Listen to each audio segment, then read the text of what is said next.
We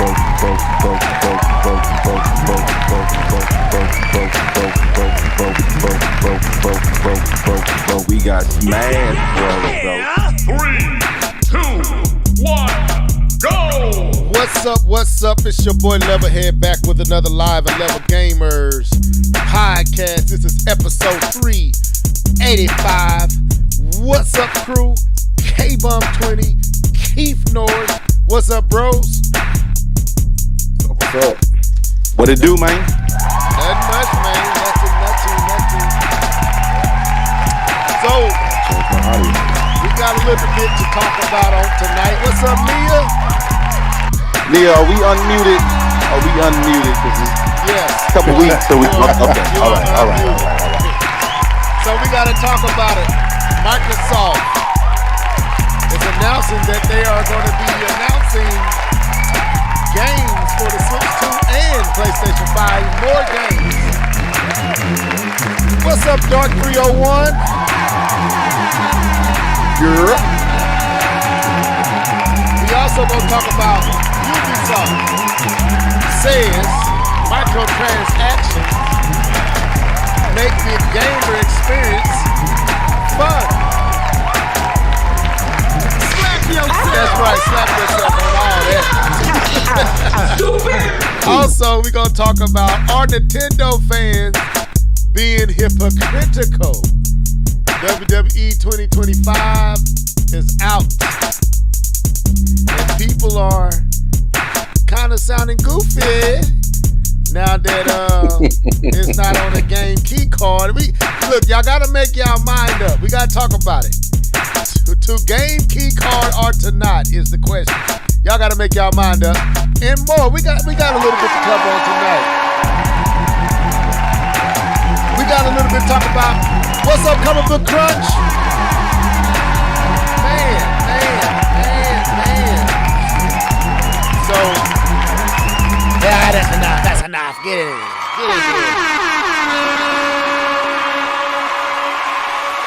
What you say, crazy work, Nia? What's crazy? You see all them titles? See all them titles up there? That look kind of good, don't it? I ain't never seen Microsoft titles look so good to me, so appealing. But welcome to the show. Man, I had to work some magic with those things, man. So, yeah, man. So we got a little bit you did that? Yeah, I did them. I made those. Okay. They look legit, don't they? They do. Yeah, I got an idea from. I was trying to copy and paste when I was like, I could probably figure this out and do this myself. So I kind of made them myself, and just as I kept making, I was like, what else is coming to Microsoft I could put over here to kind of sell home what's going on here? They coming, y'all. But anyway, welcome to the show. This is episode 385. We've been doing this for a little piece, and this is my time to relax and chill and have a good little time with my friends and fam and the comment section and right here live on the Live and Level Gamer podcast. I enjoy these moments, man. I do. I enjoy these hours and a half, 2 hours. Keith, K-Bum, Nia sometimes. I enjoy these moments, man. So what's good, fellas? Up next, man. Did a lot of completing this week. I see you. I heard you. You know what I'm saying? Completed a game. And you'll be surprised I completed The Last of Us TV show. I just finished that today. Oh, nice. Man, I'm so season 2. Yeah, I need to hear what you thought. What's up, Dark DJ Fanatic? Dark Sun. He said they look so fresh and so clean. Yes, they do.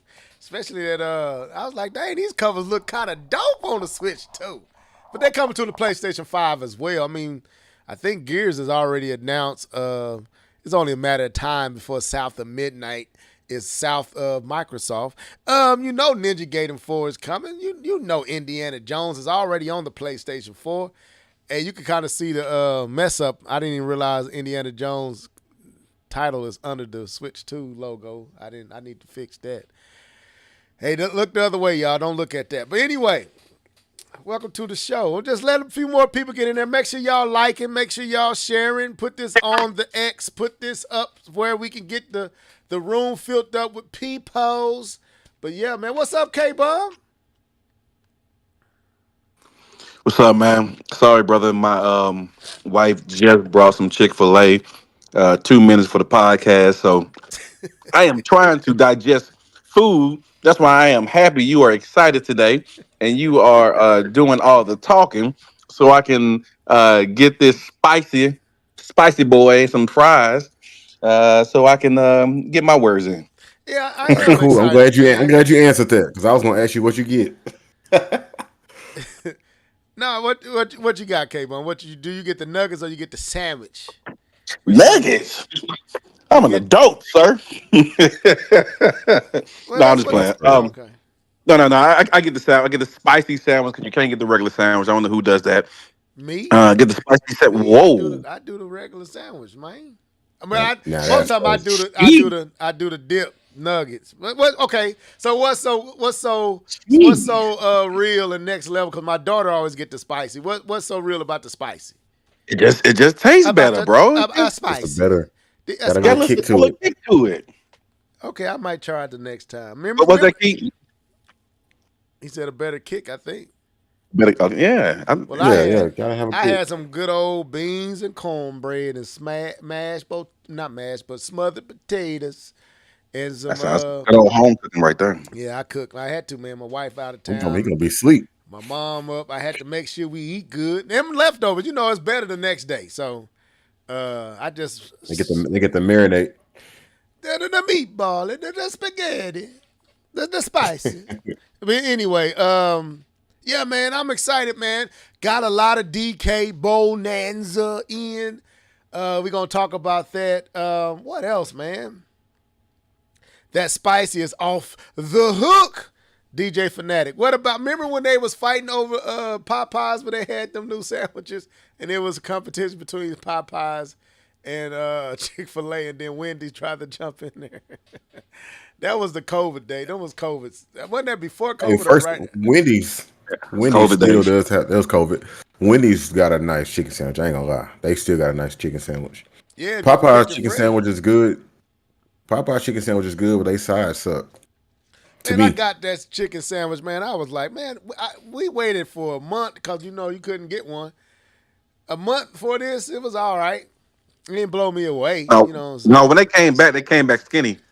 Yeah. They came Yeah, back man. skinny, bro. Great Northern, slow cooked to a savory taste. You know what I'm saying? With a little butter, salt and pepper. Then you smother your potatoes. You put a little. Anyway, I know how to cook, y'all. I can throw down in the kitchen, so I ain't gonna hold you. You know what I'm saying? I can get her done in the kitchen. You know what I'm saying? That's my thing. But anyway, cornbread, fresh. Before we No, move not on no from the Jiffy chicken mix. talk, Not no Jiffy mix. Cornbread. Pull that cornmeal and that flour and this that dude. baking powder. Get you some salt. Put a good amount of sugar in there so you can get that, not too much sugar. You don't want cake. You want cornbread. And then you get you some salt. Put enough salt in there. You got some flavor. And then make sure you heat up your oil in the oven for about 10, 15 minutes so it's popping when you put it in there. You hear that and then it get all crusty at the bottom, and then you pull it out. Beans and cornbread is good, man. I'm telling you. Go ahead, man. I'm preaching. I'm sorry. Go ahead, man. No, I was gonna let you go, brother. I started eating my sandwich. No, but I did want to say one thing before we move on from chicken. The number one chicken place that I've had, fast food. I don't know if you guys got it. I know that my city doesn't have it. I don't know about Keith, but have you ever had Bojangles? Yes, We had a it was Bojangles. Bojangles too. It was Janky, but mine You was didn't like the Bojangles? it was a gas Oh, station. It was gas station hype. Yeah, we had Bojangles. man. They left. They gone. Yeah, man. You don't got it no more? No, and I don't even think it was like Level said, it was attached to a gas station, and I did not go Oh, in there. I was like, look I at don't go in Angry Vigilante, Sweetwater. Oh, okay, I gotta give you something on that. Okay, wait a minute. Angry Vigilante, we gonna become best friends. What you know about some Sweetwater cornbread? What you talking about? And it's called hot water. He said Sweetwater is hot water. Anyway, welcome to the show, bro. Who else down there? Cherry Man. All right. Okay. Sweetwater, hot water cornbread. That's what it is. Hot water. Go ahead, Keith. No, I was just saying we had one, but I never did go in there because it was attached to a gas station. I was like, no, I don't even want none. Yeah. I don't know. I got this thing about gas station and food. Gas station food is good. Let me not say that, but it was just something about. And Bojangles wasn't recognizable. I was like, oh, I'm good. So the Bojangles y'all had was gas station too, because I was down by y'all way. Yeah. But you in Little Rock. This was like right at Jonesboro, Arkansas. I don't know if you know. Yeah, that's about 2 hours away, I think. Yeah, so Might be it about was 2 hours around away. there, and we was coming back from Dallas, Texas, and we was hungry, and we had tried to ride as long as we could. And it's like we'll stop in, and the girls was complaining, and we know they like chicken. And I went there and got that chicken. Was highly upset. Like, what is this? Garbage. But we was so hungry, we made it work. Now I'm not gonna hold you, K-Bum. I heard Bojangles is good, but my first experience was not great. Now, I'm surprised you didn't say Cane's, because Cane's is fire. I like Cane's. What?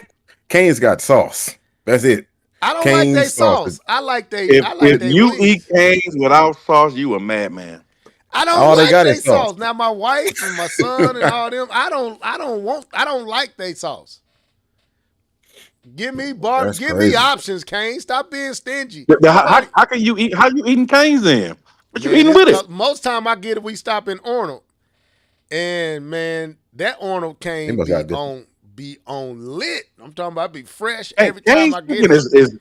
is fresh, but it's unseasoned. You need the They ain't got sauce. no No, seasoning. season it. not the one I go to. They be seasoned. I'm just telling you. Who in the back?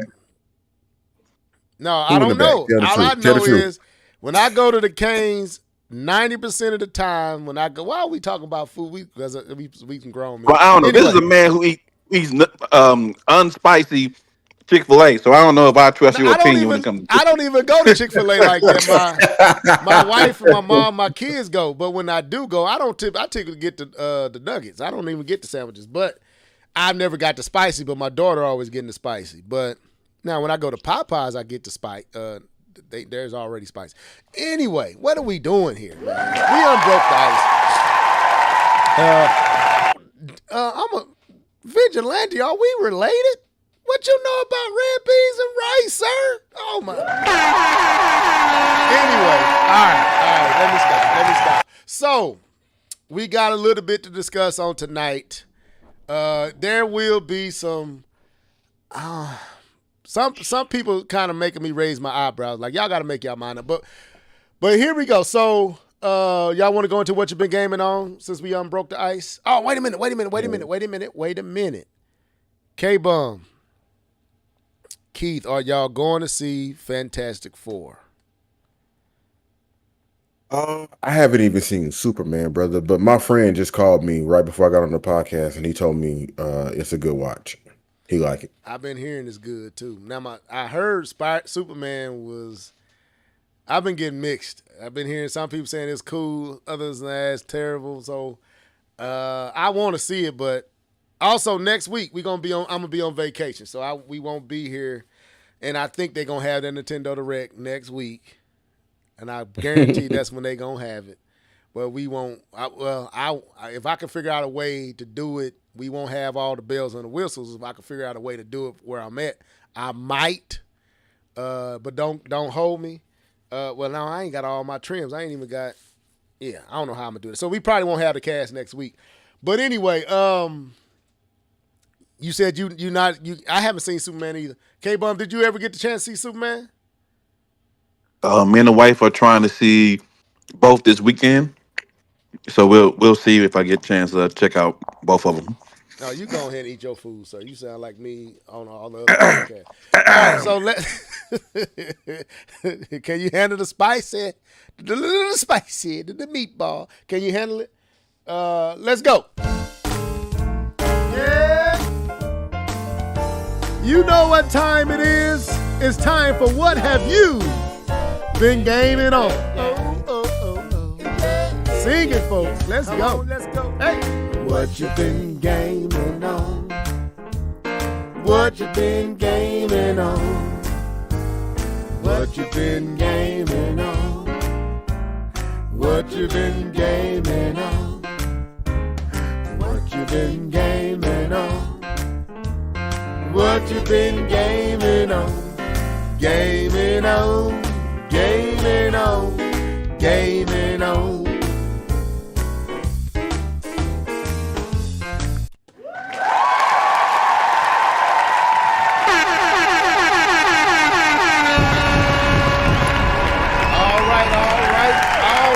Mia said you need to add the guys as editors. Well, how would I do that? I don't know how to do that on Streamlab and all that stuff because that's what I got. So I guess y'all would have to get it, and then I could do that on the podcast, but on the YouTube channel. But it's all the other stuff, all the sounds, and I don't know how we would do that because I wouldn't mind y'all going without me being here. You know what I'm saying? But it ain't right without Level.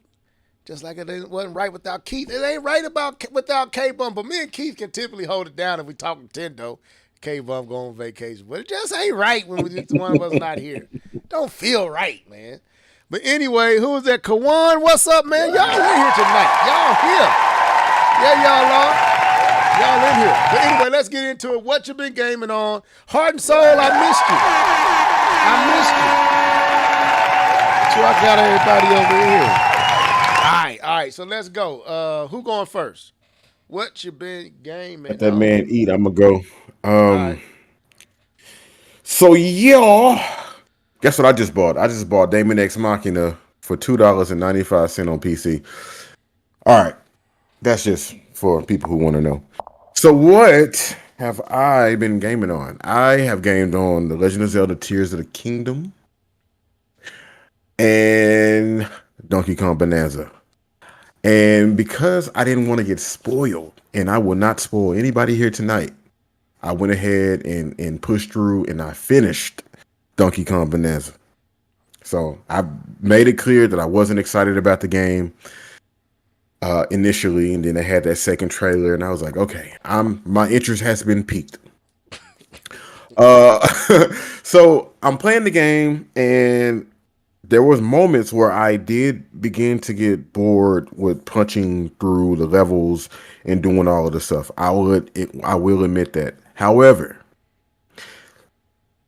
if you keep doing it, if you keep playing the game, you just keep pressing through, it all makes sense. That's the best way I can put it. It all makes sense. So the game is, I gotta be careful. The game is fun. The music is epic. Like when I'm playing this game and I'm playing like the Zebra song or whatever, I'm thinking like movie quality, like because they already had this rumor that Nintendo and who made Mario, Illumination. I think it was Nintendo Illumination already got the IP for the Donkey Kong movie. So if this movie serves as the bridge to that movie, the music is going to be epic. I like the connection between Donkey Kong and Pauline, especially as the story goes on. They have a really good, fun connection.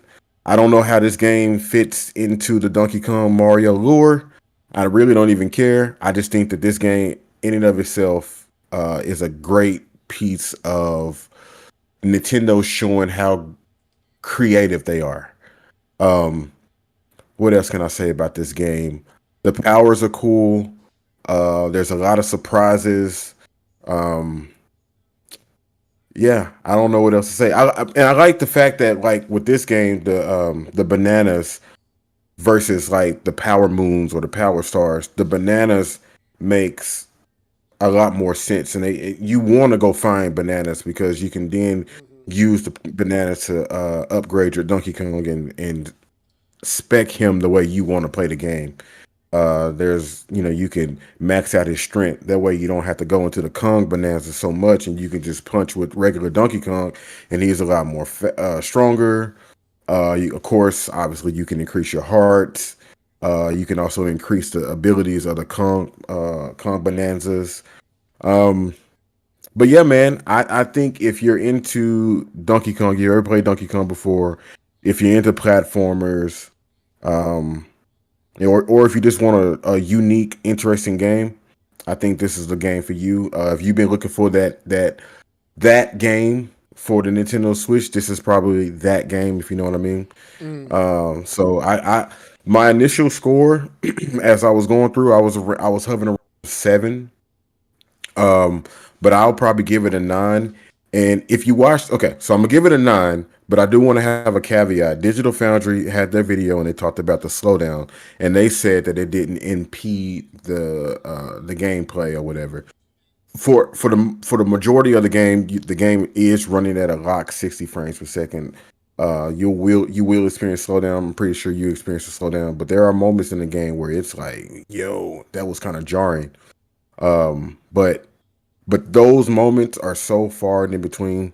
Um, yeah. But other than that, I give it a 9 out of 10. I have to, and I wasn't even all that crazy about it at first. Man, 9 out of 10. So I'm taking it that without spoiling anything, that it ramps up pretty much at about the 4th stage. It starts to take on a different presence. I'm taking it. The reason I'm saying it because I know it because I know what I'm. Anyway, hold your thought. Just Well, no, I'll say I think once you get a chance to look back over everything that you've done, the experiences, the things that's happened in the game, I think you'll look back and say, "Oh, all of this makes sense now." Everything that you were doing from the moment you started playing the game to the moment you finish and you roll in the credits, you'll be like, "Oh, all of this makes sense now." Ah, yeah. okay. All right. K Bomb, the floor is yours, sir. What have you been smacking? No, what have you been gaming on, sir? Go ahead. Darkwing Dragon, welcome to the show. He said DK is a solid 9 for me. This is the best 3D platformer to date, and that's final act was fire. Okay. All right. I'm trying to savor it, man. I don't want to, but this week has just been hard. But next week on vacation, I'm probably going to end up beating it. But go ahead, K Bump. No problem. So I'll just get the first thing out of the way. I have not played the Switch at all this week. I've been, like I said, the college football came out a couple weeks ago, so that's kind of been my focus, and so I've been the majority of my time gaming has been college football. 26. It's a great game. I'm enjoying it. I'm having fun. I'm having a blast. And so I spend most of my time playing that. I've also played Marvel Rivals. The new season came out, I think, about 2 weeks ago or last Friday, something like that. So that's new again. So I've been playing that, and so that's pretty much been the only 2 games. I think I got a 2K in with a homie on Sunday. My partner that I every now and then catch up with was on playing 2K, so I hopped on Sunday and played 2K. But other than that, it's just been Marvel Rivals and the majority of the time playing college football. It's a great game. I'm enjoying it very much so. That's it. I'm like, what? That's it. Yeah. Dang. No, that's it. That's it. Those 2.5 games. So, okay. So, I put one more thing. I have been using the Portal, the PlayStation Portal, when I've been upstairs hanging out with the wife because it's easier to like recruit my players or play some of the ultimate team challenges. It's easy to play on the PlayStation Portal because I don't have to be too locked in to do it. And so I have been using the Portal. It's about the second week in a row that I have been utilizing that device. So add that last piece to it. Okay. All right. So for me, there's only 2 games that I've played this week. The first is, of course, DK Bonanza.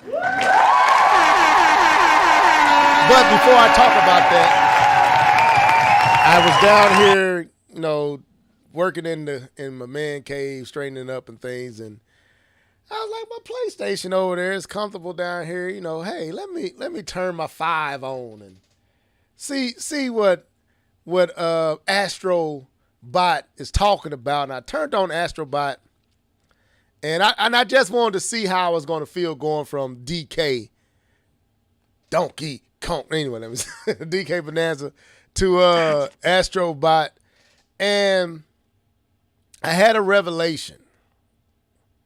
And I kind of said this to you guys in the chat, but I had a revelation watching myself play Astrobot, and 2 things popped on me. Astrobot is a great game, awesome game, but Astrobot is a true A to B platformer. Like, it's not trying to be anything else but a platformer. It's a linear. You're not really running around in circles. You're not really traversing the land. You just going from one point to the next, and it's kind of really linear like that. But it's straight up platforming. There's nothing else really. It's not much story. The visuals are still immaculate. But what I came away thinking, I was like, you know what? Switch 2 can pull those visuals off. And that's what I put in the chat with you guys. Like, man, Switch 2 can definitely pull off some of these visuals in Astrobot. But Astrobot is not DK Bonanza in what they're doing. So it's almost like it's not even a comparable. I saw people trying to compare the two. You can't really compare Bonanza to Astrobot. Mario is more the proper comparison to Astrobot.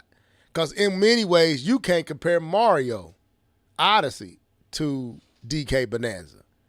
There is some similarities. There is some crossover because the same team made it. So you see some of the ideas and some of the creativity finds itself in DK Bonanza. But DK Bonanza is something totally different from Odyssey. So that's my first place. I played Astrobot. Amazing game, visually stunning, pure platformer. But it's not Bonanza. And the reason it isn't because Bonanza, to me, is taking Nintendo down a different path that is unique to me. And I'm not going to hold you. Like I told you last week, and I'm going to stay true to that. The first few stages was kind of like cool, but it did start to get a little like, man, what is this it? Like, now, unlike Keith, the smashing never gets old to me. I sometimes I gotta stop myself from just smashing through stuff because it's so seamless. It's so addictive just to smash through and punch through these bricks. We won't bust through nothing this week. Punch through these bricks and punch through this mortar and punch through this sand and smash through this and smash through that. But it was kind of like, it was just cool. It wasn't blowing me away. It wasn't overly impressive. It was like I would say, if I was to grade it at that moment, it was like a solid 7.5, 8.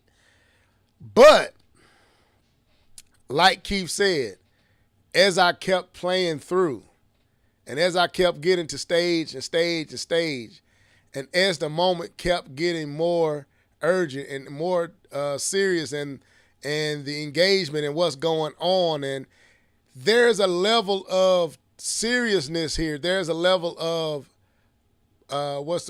you start to embrace the character. Like, Pauline is a absolute beautiful addition to DK in this game for a platformer.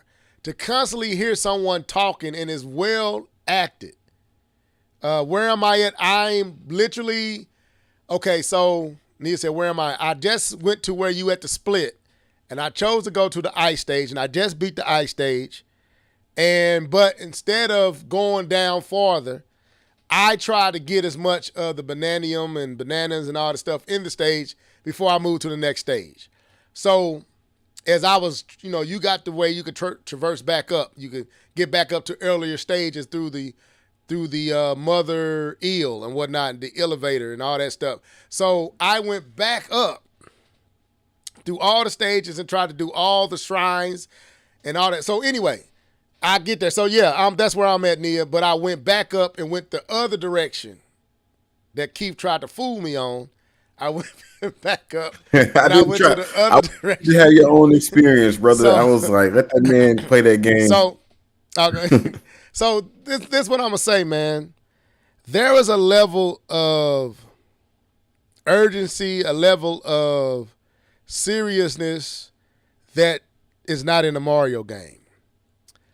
There is a level of connection with Pauline and DK and their relationship, and when you go and you build the house and you can have your little rest spot throughout the stage. When you take a nap, this is just so dope. Pauline, you can choose to hear her talk, or you can choose to just wake up and get back to it.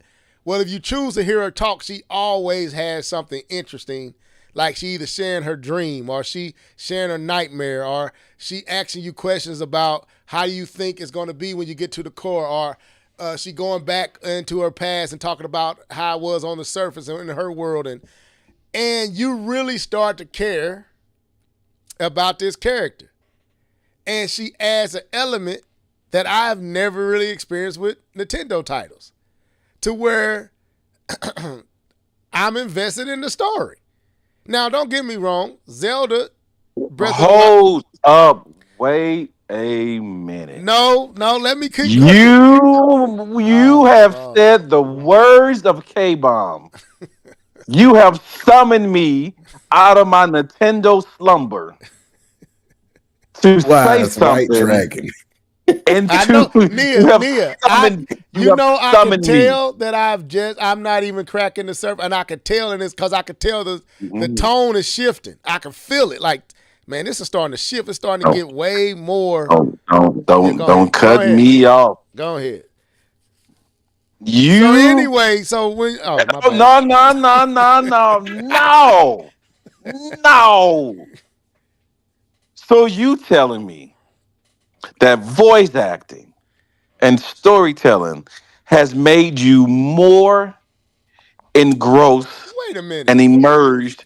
Let me finish. I thought you were going somewhere else with this. Emerged into this game. It has created a new found appreciation for this Nintendo title that you have not experienced in other Nintendo titles. Those are your words. You didn't let me finish. Those are your words. But I was finished before you woke up out your Nintendo slumber, sir. I began to talk about Breath of the Wild. And that was the only other place that I can say that the story was handled like this. So, yes, but don't act like I'm not, don't understand how a story. No. Oh, okay. That's not. I ain't know that's not what I'm saying. Don't you do me like that? No. This is not a shot at you saying you don't understand story. Oh. This is confirmation and more appreciation of how I have not enjoyed Nintendo stories and games because they are not told. Or you don't have that same feeling. But this game, as you stated, with the voice acting and the connection and an immersion that this game has created with you caring about the character and you caring about the story and getting to the end has created a bond to you and you want to see it through. And it's a different type of feeling you got for the Nintendo game. Yes. Yeah, well, let me not hold you, but there's still don't take it back now. No, wait a minute. I'm just using your words. Let me fully explain it though. So there is still your wonky yonk, right? It's still that there. Oh just, God, they're still doing. Oh, they still doing Lord, that, man. Why can't we fully voice act? Pauline the only one that's Pauline's the only one that talks. And Nintendo, y'all are not slick. as a black man, y'all are not slick with the little slick trying to make the monkeys kind of black. I caught this. I caught how they was talking. There's a zebras. Hey, bruh. They kind of like beach dudes and all that. But anyway, yeah, you get all the Lord, just use word. you get all that. I'm like, Nintendo, y'all wasting a lot of gigs on squeaks and squibbles. Go ahead and put some voices there. If you're going to have all that in there, you're going to have this thing talking and I got to read and hear him squibble for the whole time. You might well make it a voice if you can do. But this is my point. What it shows me is that there is a changing taking place with Nintendo when it comes to this stuff because Pauline is well acted. Keith, am I tripping? No, sir. Pauline is well. I ain't like when I was going to Breath of the Wild, Zelda is voice acted, but if a show ain't well, she talk. And and everything about Yeah, the X-Link. Come help me, please. Oh God! Turn it off now. So yeah, Zelda Turn is it voice off. acted, but it's not well. But Pauline is well voice acted, and when she interacts with all the squibbles and squabbles, it's acted so good. It's like, man, this dude is just so dope. But I can feel the tone shift, and I can feel the energy shift, and I can feel the epic and the urgency starting to take over. I can sense that these antagonists are something, and I just with Poppy, what they call She my favorite, man. Poppy Kong. Man, it's just like Nintendo. Like, brother, y'all kind of getting in y'all bag a little bit. Just go the whole way. Just go the whole step. Take the full step. Like if the other characters was voice acted, have voice acting, K-Bum, this would be on a whole nother level. That's the only. It's like because Pauline is doing it. So Voice acting takes games to a whole nother level. I'm gonna check that off on my list. Thank you. Anyway, I'm trying to get through this because this is so. Check my Anyway, list. Thank you. but where I'm at, and like I said, excuse me, I know I'm not even scratching the surface. I can tell. That's why I didn't go down farther because I was like, man, let me go up and go ahead and try to get as much of this cleared as possible before I go to the next because it's starting to draw me in so hard. Like the visuals are starting to change. It gets better looking as you keep going. Like it's like, Nintendo, what was y'all doing in them earlier stage? Like it's starting to look crazy good. And it's more Breath of the Wild than Odyssey. This is Breath of the Wild. You got shrines. You can explore and go anywhere you want to go. It's not like Koopa and the Little Rabbits and the Wedding. It's nothing like that.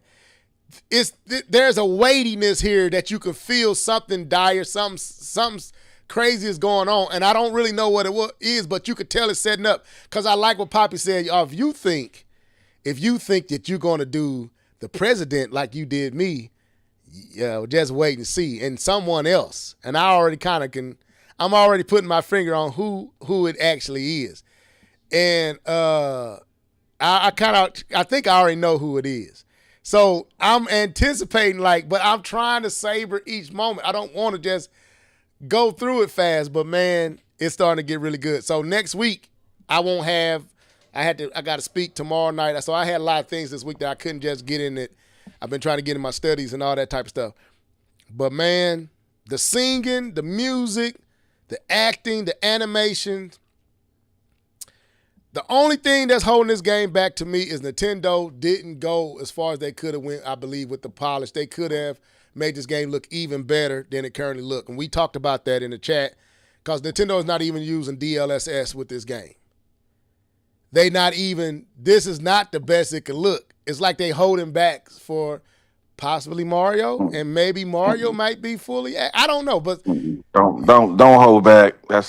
I'm saying they did. I'm not saying they should have. I'm just saying they did because clearly I don't know. if we can say they They held intentionally back. held back. I ain't saying I don't know if it's Mm, I don't know if it's intentionally. oh, I'm not that's not what I'm saying. I'm saying this game is nowhere near pushing the Switch 2 visually where it can be pushed. That's what I'm saying. So yeah, uh I understand that.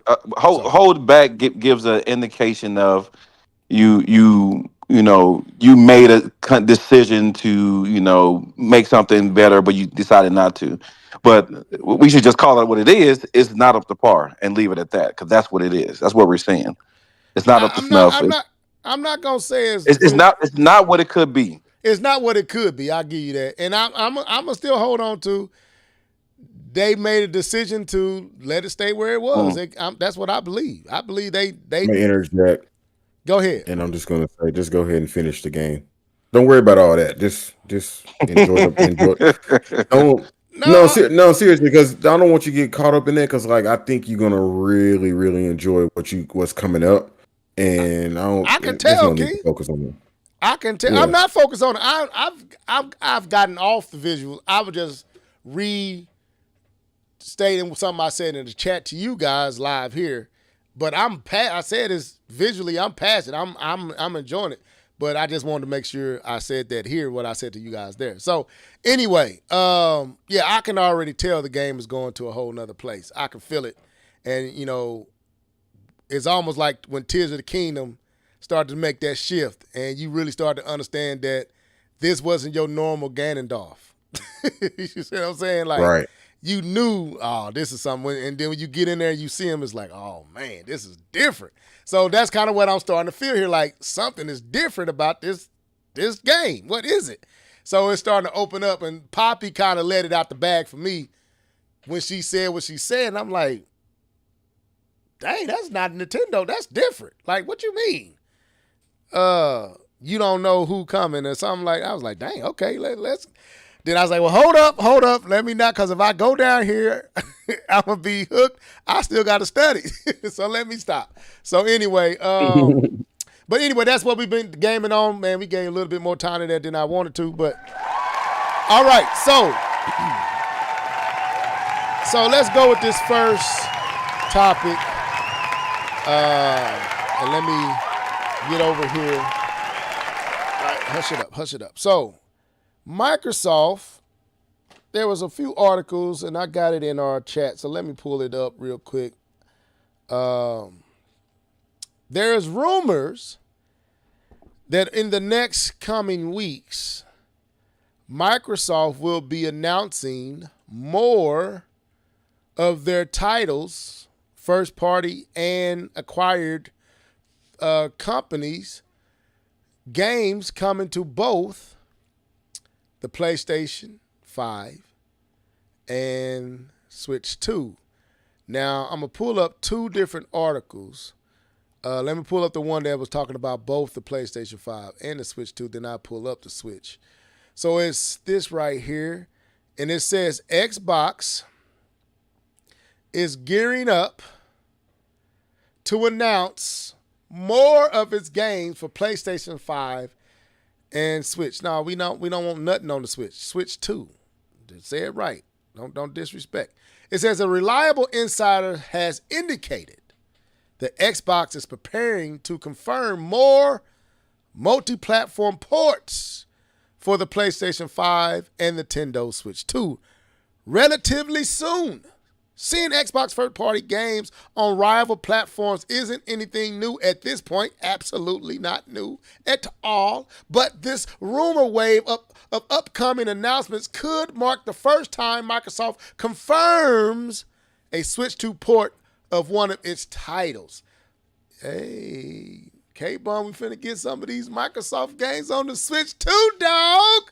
Early last year, Microsoft confirmed that it would begin porting Xbox first-party games to competing platforms with the inaugural batch comprising of Sea of Thieves, Grounded, Hi-Fi Rush, which I hope comes to the Switch 2, and how you say that? Is it Pentiment? Yes, Pentiment. This decision came a few months after Microsoft closed the $68.7 billion Activision Blizzard acquisition and was likely accelerated by the crawling pace of Xbox Series X and S sales in recent years. Why y'all had to say crawling pace? Okay, so far in 2025, Xbox brought Indiana Jones, which y'all saw right here in the, I strategically chose the games that I put here. Indiana Jones, and the Great Circle, the Dark Age, Forza Horizon 5, which you see right there, Elder Scrolls 4, Oblivion Remastered to PlayStation 5, and etc. So, Hellblade 2 and Gears of War Reloaded are slated to arrive on the PlayStation 5 next month. K-Bum, are you getting Hellblade 2? Are you getting Gears of War Reloaded, sir? I don't think I'm getting either one of them games on my PlayStation 5. With the Outer Worlds 2 coming to the Sony console in October, the Xbox slate for PlayStation 5 is evidently quite packed this year, but Microsoft may have more fuel in the tank. Speaking with Circana, that's how you say that? Circana executive. I'm guessing. I hope that's right. Circana executive director Matt Piscatella on a recent episode of the Game Business Show. Journalist and industry insiders Christopher Dring, how you say that? Dream. That's what it seems like. Dream. Okay, claimed that Xbox is expected to announce more PlayStation 5 and Switch 2 ports in the coming weeks. Y'all know that there's a rumor next week that a Nintendo Direct is supposed to happen. That's the last week of July. Everybody been saying it, so hopefully it happens. I won't be here to talk about it, but hopefully it happens. Let's say Xbox games next week on multiple platform slate. The timing of these announcements may fall around Gamescom 2025, set to take place from August 20 to 2024. Xbox games that could come to PlayStation 5 and Switch 2 over the coming months.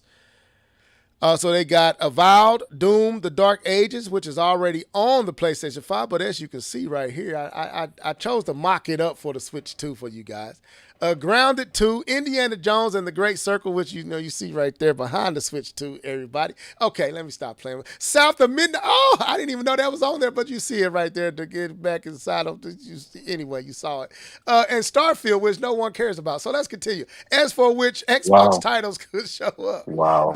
Nobody cares about Starfield. Wow. The Gaming Giant may finally confirm nobody wants Starfield, sir. Bethesda recently teased exciting development for okay, we done with this conversation. Nobody want to talk about Starfield. So as y'all can see, there is a lot of Xbox coming to the PlayStations and the Switch. So the first thing I gotta ask, sir, how excited are you for these titles?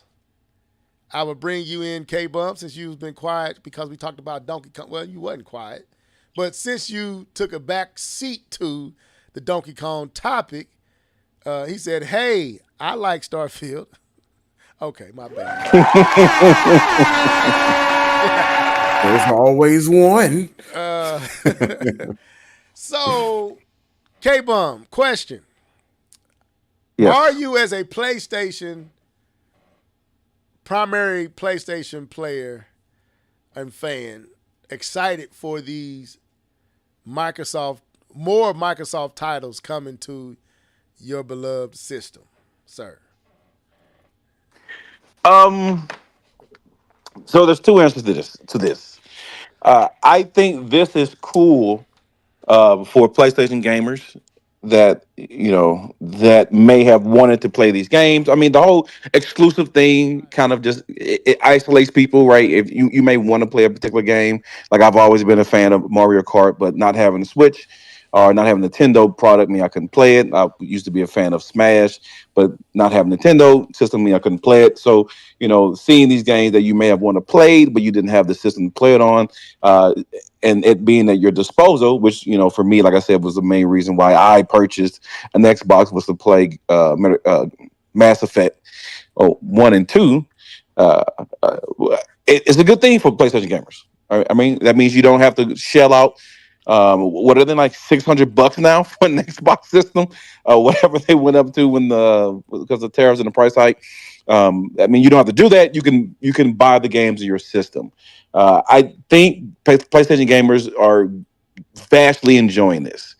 Reason why I say that, my understanding is Forza Horizon is actually one of the best selling PlayStation PS5 games this year. I believe it hit. It is definitely is ranked up as one of the best selling games on the PS5. So PlayStation gamers have spoke with their wallets, and if the Xbox game is of quality, it will be purchased by that title, given by the numbers that title has produced. For K Bomb, I don't really care.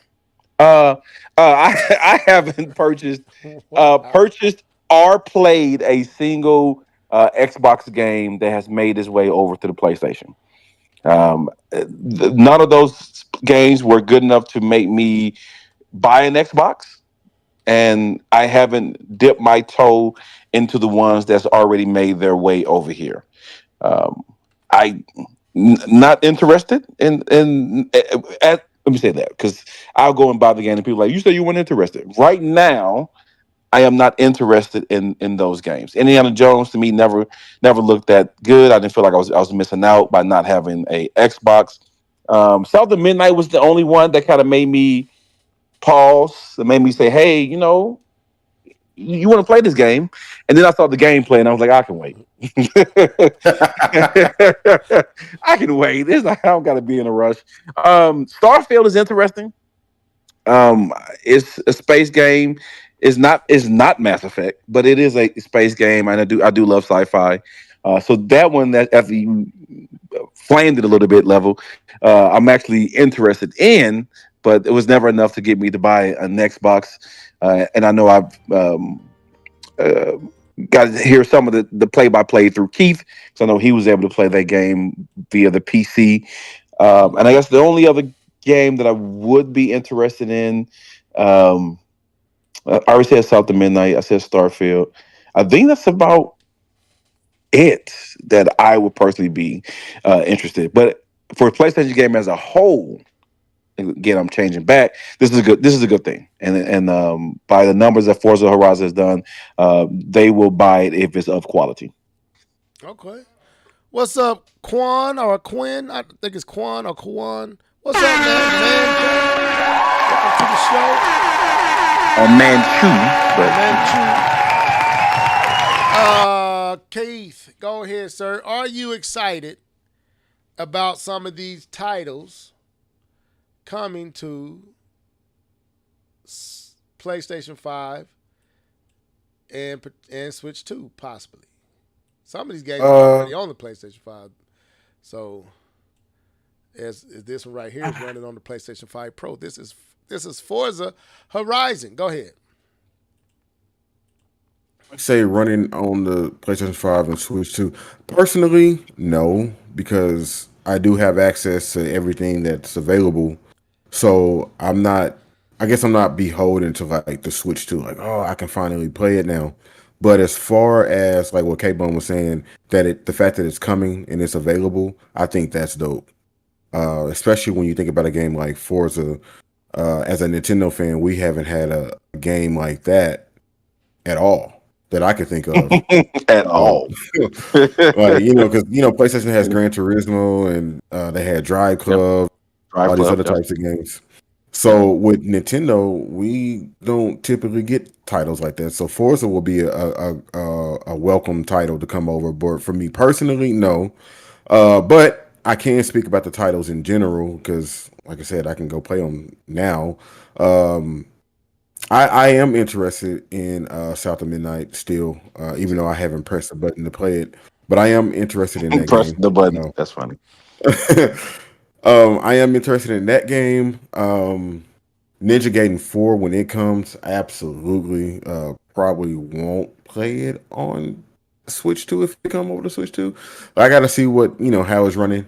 Um, Gears of War Reloaded. Like I'm not the biggest Gears fan. Like Level, I think you're the biggest Gears fan here, but I do enjoy those titles.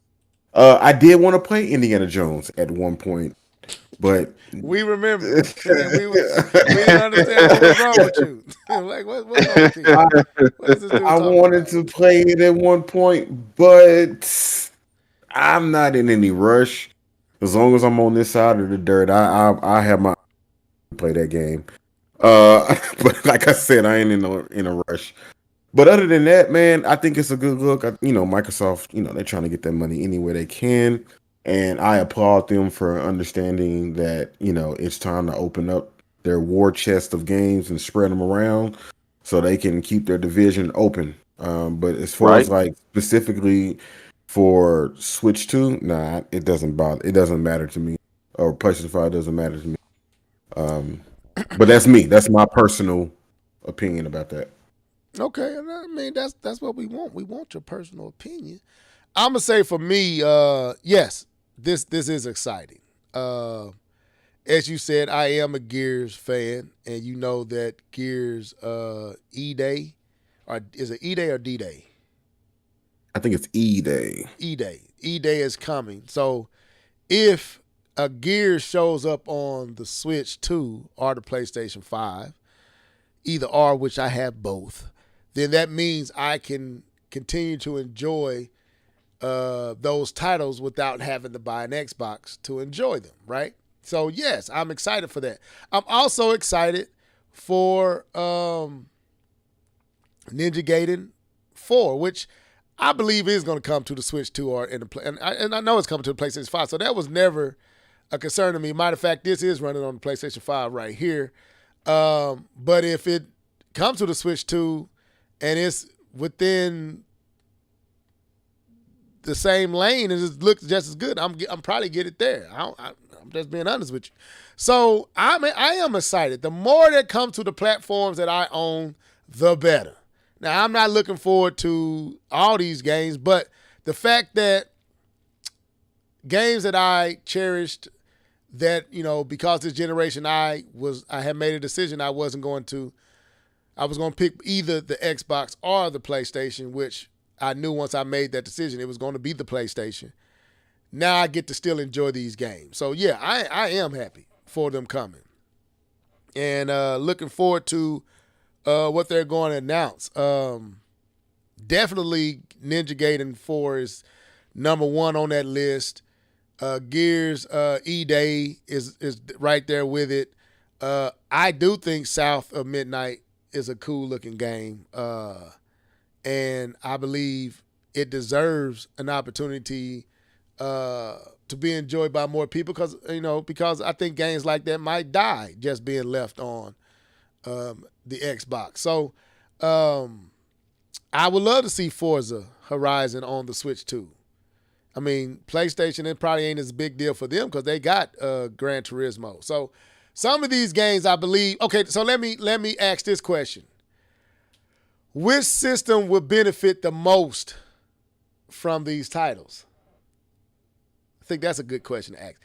Between the PlayStation 5 and the Switch 2, which system would benefit the most from these titles of Microsoft showing up? The Switch 2, no doubt. Okay, explain, expound on it, sir. Why you think that?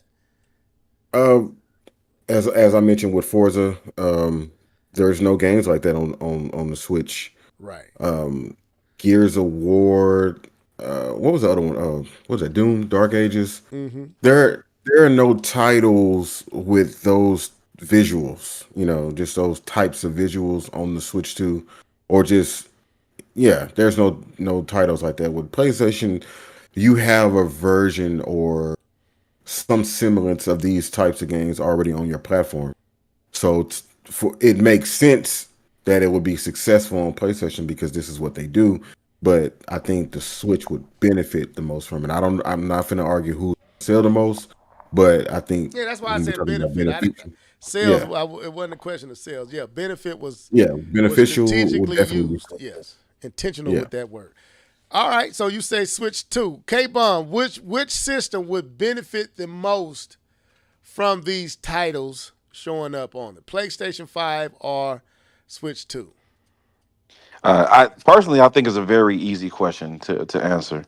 I truly believe the Switch 2 would benefit more. The PlayStation, and Keith kind of said it, the PlayStation has games, but you have a brand new system that just came out in what, April? Well, it Was it released April? in June? June. June. June. Yeah. June. June. June. I was like, Sorry, what? game What that coming out released in in April? June. Oh no, we got the rec was in April. My bad. Yeah. No, and So yeah. Direct was in April. Yeah, you're right. so it released in June, and so the system that's going to benefit the most is the one that just launched, and that have gamers hungry for games. And I think there is a wide space to fill. Pause. For gamers. Man, bro, I caught it myself. we gotta I let it go. caught Man. it I myself. wasn't even thinking about none of But it's an opportunity. It's an opportunity for games, just like how even though Cyberpunk has been out since what COVID, Yeah. I think 2020, 2021, it came out. It still got brand new life on the Switch too. And I think these Xbox games would benefit being on the Switch too more because you have people who could be in a similar boat, willing to give these games a chance because they want to play them on their new system, or they want to play them in a portable way, a mobile type of way, and you'll have that with the Switch too. Xbox, you will eventually, but as of right now, this is for some of these games the best way to play it on the go. And that's why I think that gives it new life for some people, just like Cyberpunk. So that's why I think I believe the Switch 2 would benefit the most. Dark 301, did you say Ninja Gator 4 looks a little better than Brand Nether 3? Brother, add a lot of better on that, but yeah. Somebody mute that man. No, I'm messing with Dark.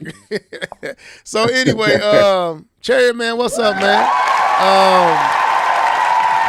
Hellblade 2 was great. I didn't get to finish Hellblade yet. I do have it on the Switch.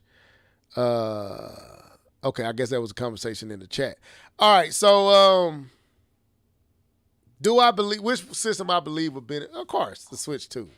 For everything both of you guys said. For one, I'm trying to make the Switch 2 my central system.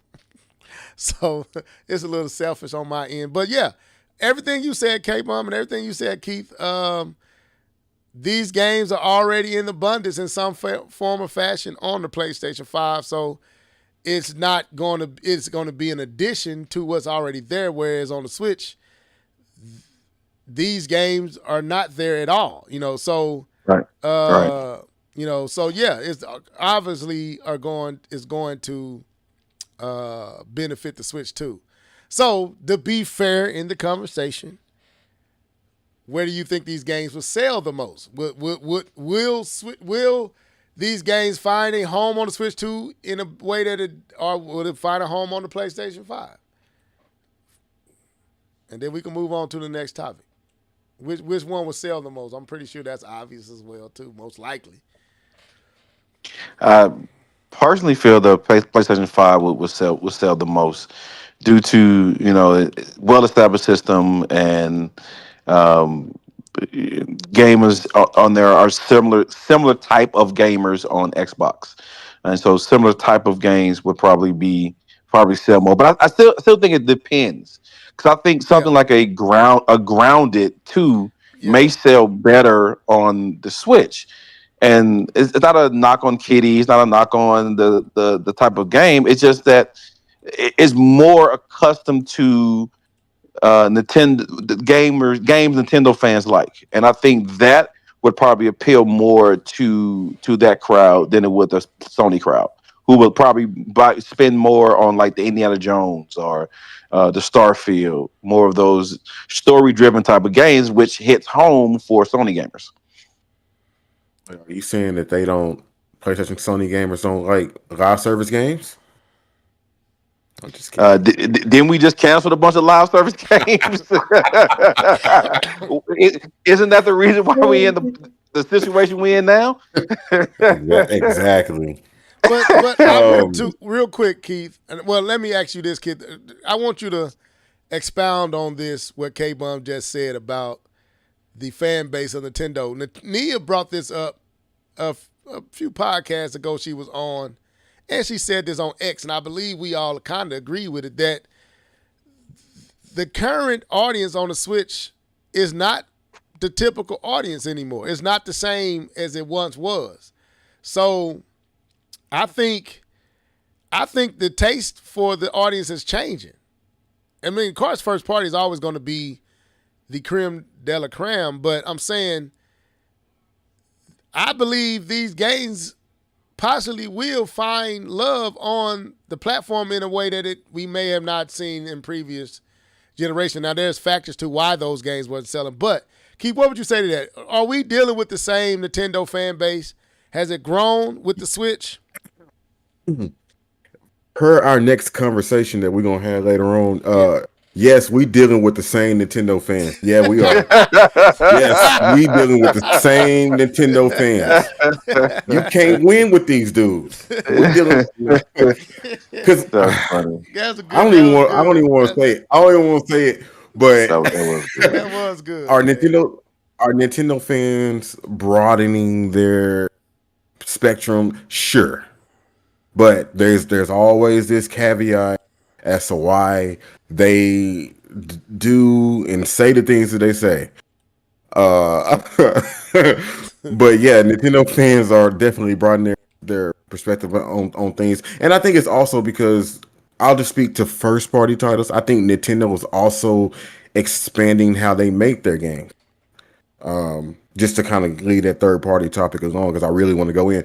But I think Nintendo's expanding how they're making their game, adding acting. They're experimenting with more open world. They're being more dynamic with the types of games. And I think that's also bridging the gap between third party and first party because as K-Bone was saying earlier when he was talking about the voice acting, there was Nintendo first party and it sat alone on this little island by itself, and then there was third party. But I think now Nintendo has kind of moved closer, and third party kind of moved closer, and it kind of, there's this combination because like looking at Mario Kart World, it's an open world racing game. Like who would have ever thought? Before we was getting a Mario Kart in a specific thing. Now Nintendo's opening their types of way that they give us their games now. Donkey Kong, look at that. What is that? Like Bonanza. Who would have thought? Right. Yeah. Yeah, I believe that. I think you're right, and that's going to be a good transition into the next topic. I do think the Switch has changed to a degree, have added people into that fray is changing, but you still have those same personalities in the fan base that make you scratch your head on a lot of what they're doing. But I think the base is expanding and growing, and not quite the same as it used to be. But that's interesting. I think you're right, K-Bum. It will depend on the title, but I don't want to always relegate certain type of titles because it looks kiddie and all that. That'll work on the Nintendo. I know It wasn't. It's I'm not saying that. It's that type of game. It's a platformer-ish type of game. And the Sony guys, and we've already established this. Sony gamers gravitate towards story-driven games, and that's why I said agree with you. that those story-driven games will probably hit better on the console. Not that Nintendo gamers don't. That's why you see a large amount of people buying Cyberpunk on the Nintendo system. But if we're still talking about sheer numbers, I think the number is still higher, or percentage-wise, it's still higher on the Sony side. Right. So, okay. So Keith kind of already started talking about something that we have to talk about, right? So, all right. So how do I want to start this? All right. So Head first. What'd you say? I said head first. Pause. Pause. No, it's fine. That's a pause moment. I'll take it. I don't do the pause game. So anyway, y'all know that 2K25 has hit the Switch, and I'm gonna pull up some gameplay, and let's just be real, it's looking really good. So we're gonna pull up Switch 2 gameplay, and then we're gonna pull up some comparisons, but we're gonna have this conversation. So this game came out, when was it? Yesterday? Thursday? I mean, sometime this week. It's out now. I think it might have came out yesterday. And, a few people were talking about the game. And back then it was this big deal about the actual cartridge or the case not having game key card information on it. And it was speculated that would it be a game key card or a digital code. So because of the casing, it didn't look like it had game key card information on it. So everybody speculated that it was going to be a game key code. Now, all this was taking place around the same time. Everybody who could seemingly was complaining about the anti-consumer aspects of game key cards, mad that the game is not on the real physical disc, and Nintendo's anti-consumer. All this stuff was happening, and conversations were happening around this particular title. Is quality, will it be good, and will it be a game key card? Well, the game has come out, and what we can say, and I need to go away from this person and go somewhere else and just show y'all. This game is running on, this is the PlayStation 5 and the Switch 2 in comparison. So there's a lot I want to talk about with this game because it's a really lot of indications for other titles when you see this game. This is the PlayStation 5, this is the Switch 2, and you can barely tell any difference between it. You really can't tell any difference, but the models is really the light shining on the actual entrance stage and all that. That's a little different, but everything this is probably this is a great looking game. Let's just be real. So Nintendo fans are starting to get on my nerves though, and I'm questioning should I use names? Keith, do what you feel, brother. Do what you feel. No. We sharing this moment. We don't have to unless we have to. Let's just. I think it'd make more sense if I did. It's no hate to this person, but we gotta. So the problem is okay. So the game is here. It's an excellent game. Probably one of the best ports to date on the Switch. So this is an impressive port. When you look at this game running on the Switch 2, that is highly impressive. Chariot Man said, please do. Stop trying to stir up. So anyway, so I remember this particular person, and I like this person, so it ain't no hate, but we got to talk about it. So I remember Dr. Trey back when the controversy started or the questioning started, was this going to be on a game key card or a digital code? He made a statement that if it's not a game key card, he's going to wait until it goes on sale. Crazy work. All right. So now y'all understand that at the same time all this was happening, there was a loud minority, but loud enough, and every content creator that hated on the Switch 2 and everybody was that was questioning Switch 2. You had the what you call the collectors and all these different people was complaining about the anti-consumerism of game key cards. So it was this whole big conversation. A lot of misinformation, a lot of stuff was out there. So the game is here. It's probably one of the best ports we've ever seen on the Switch 2. And the question is, are Nintendo fans unpleasable? Like, are we getting to a place to where we just can't be pleased? Because if we're going to pass up on this game because it's not a game key card, yet complain about game key cards, what do these developers supposed to do? What options do they have? Like, are we unpleasable? That's the question I have. Keith, the floor is yours. K-Buck. Can Nintendo fans be pleased? Now, again, let me say this. Let me preface this. This is no shade to Dr. Trey, but I got to use him. Brother, this kind of goes against everything you've been preaching. This is the game that you want to support. Everything we've ever complained about with Nintendo and third party, this game is not the game that then make this type of decision. So I got to ask the question, and I'm a Nintendo fan, and I got to even look in within. Are we unpleasable? The floor is yours. And I need the comment section.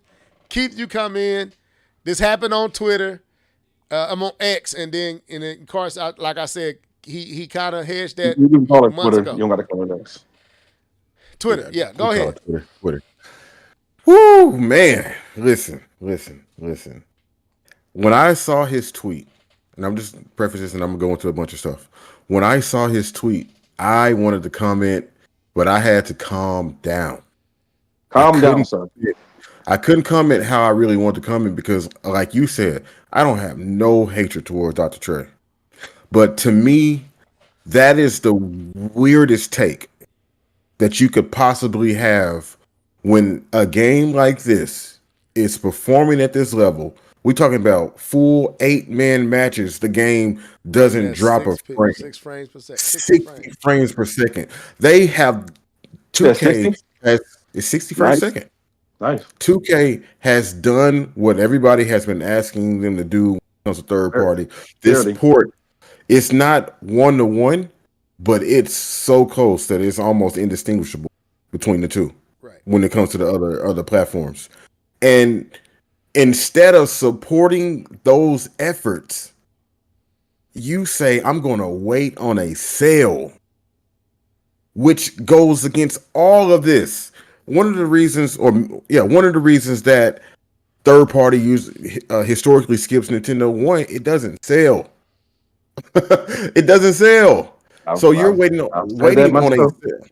Huh? That's one of the arguments that I've given. Yeah, it doesn't sell. So why even bother? You know what I'm saying? And here you are being very vocal and telling people, I'm just going to wait on it. But this is the game that's in your wheelhouse, and you don't even want to support them. Now, I'm not pocket watching. I don't know what that man got going on. I'm not here to do that. If he has his but game key card is not it. Just because it's a code in the box, what is the game? It's a 70 gig game. Yeah, I think 75. And it's like 75 gig game. It's not going to fit on the Nintendo Switch anyway. It was never. You were always going to have to download this game. Yeah. So if you were, and then the whole thing about, I don't want to buy anything if it's on a game key card, bro. What are we doing now? You don't want to buy games because they're on a game key card. Now you complain because this game isn't on a game key card.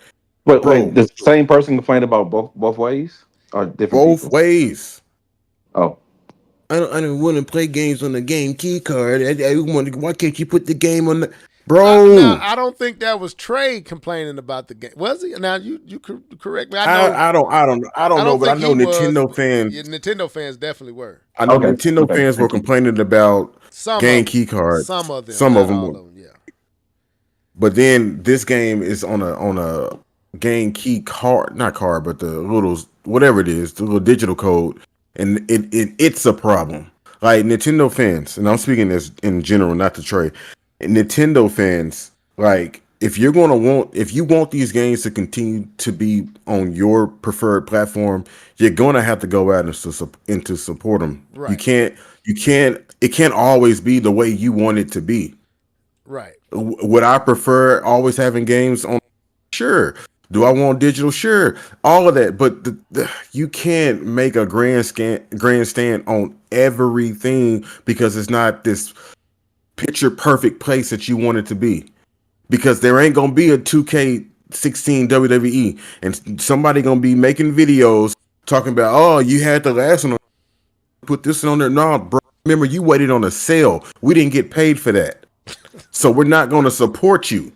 You got it's when you think about how I'm gonna say this one thing. Yeah, go When ahead. you think about how Nintendo fans support Nintendo, no matter what you think about Nintendo games in general, you might be like, "Oh, this kitty game, blah blah blah." I mean, It's this a kitty game. community. It's a community. We buy the games. They're able to afford to make the games, and we continue to get games consistently. You stop buying game, or we stop buying games. Nintendo doesn't even their own first party game. Anybody seen he on a milk box somewhere? Because we didn't support that because we didn't want that game. So it's a community. You want the games, you gotta support the games. You can't say stuff like now. Granted, I like sales too. I do. I'm not mad at him for that or upset with him at all. But I'm not going to him about saying that he wants it on the sale. But it's like, bro, you He gotta shouldn't. make up your mind. He shouldn't have said it. Let me get in here. So That part. all right, so let's get some clarity here. Cherry man, I don't think that anyone was questioning whether the game could run on the Switch 2. The question was, would 2K do the best it could do? And it seemed like they did. It seemed like 2K didn't hold back anything with the guy. They did as much as they can do that was possible to be done, and that allowed the game to run smooth like it is. So you can clearly tell that they cut some corners with the reflections and ray tracing. I don't know about you say cut corners. Well, they cut out. There's no ray. You don't see like when you see Rock walking down the stage and you see the two comparison on the PlayStation 5. You clearly see the ray tracing. You clearly see the lights reflecting on the stage. They cut that out to keep it. Okay. Yeah. Okay. So they cutting out things. Cut corners make it seem like they took No, they did something they didn't need to. That's why I was just trying to make sure the Well, word was my right. bad. Let me rephrase. They optimized it well to run at its utmost and premium on the Switch Yeah. 2. So there were some Okay. things that did not make it into the version. But when you look at it, those things are not deal breakers at all. Like if I'm looking at this, so the only reason I'm not getting this game right now is because financially I just really can't.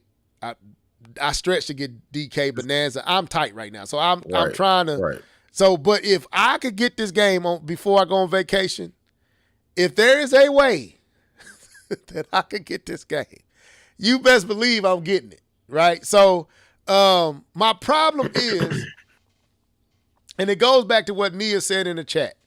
Let's make this clear. The complaints with third party was the subpartness of the ports that they was bringing to Nintendo platforms, That's which true. made That's clean. which made not supporting them warranted. The problem here with D2K, not D2K, but Dr. Trey and his position here with me is this is the port that everyone has begged for a decade or more. Like, we've been begging for third parties to treat Nintendo with respect, and they do. It's not their fault that Nintendo's system is a hybrid system that does not play on disc. It's not their fault that Nintendo chose to go with that form factor. And maybe don't have the options. I don't know. We don't know, but it seems that they may not have the options. But this game is so big. And on top of that, everyone is complaining about the game key cards. And like I said in the tweet, how if I'm the third party, I'm thinking y'all don't want game key cards. So y'all complaining about it is anti-consumer. So why should I waste the time to put it on a game key card and y'all complaining day after day, not supporting them? You might as well just put it on a digital code and a digital download. Now, I would rather have the game key card, to be honest with you. But I don't believe this is the time to say I'm going to wait till it go on sale. That's the part that he lost me. Like saying you would rather have the game key card, I'm with that. Saying that, dang, this is unfortunate, I'm with that. But to say you're going to wait till it go on sale as if they did something wrong, or to say they screwed up. Where did they screw up? The fan base is confused. We're not making up. No, it ain't no we nothing, because I'm not the one complaining about this stuff. Until y'all make up y'all mind, what do these third parties supposed to do?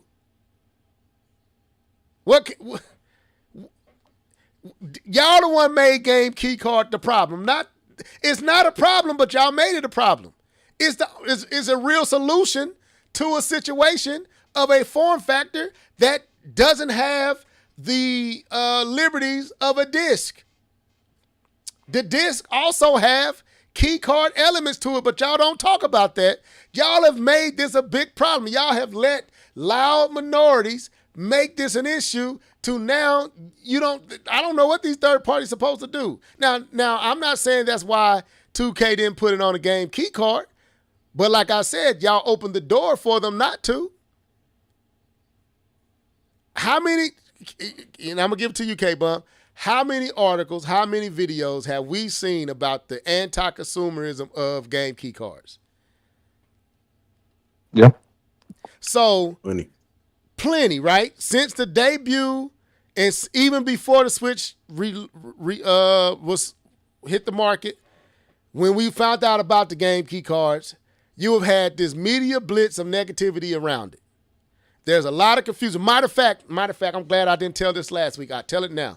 I was at work, and one of the ladies that work in the office, some kind of way we got to talking, and she was saying my husband was playing the PlayStation 5.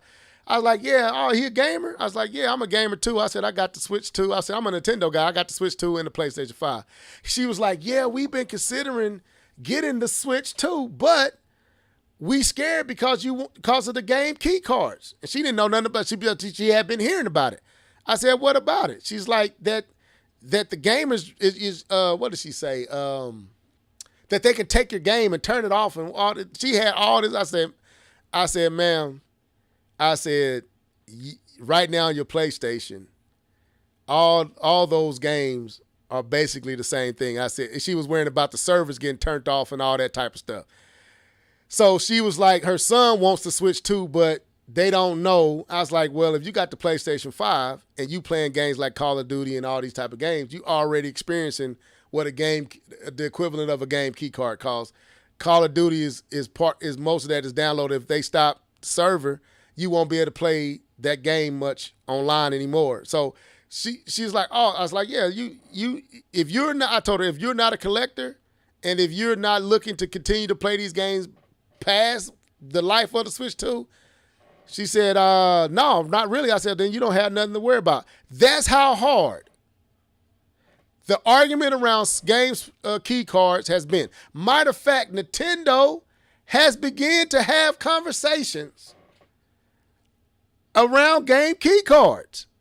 Am I wrong? We didn't talk about it last week, but they had some meeting and doing a questionnaire or a survey on the sentiments around about game key card. That's how loud and how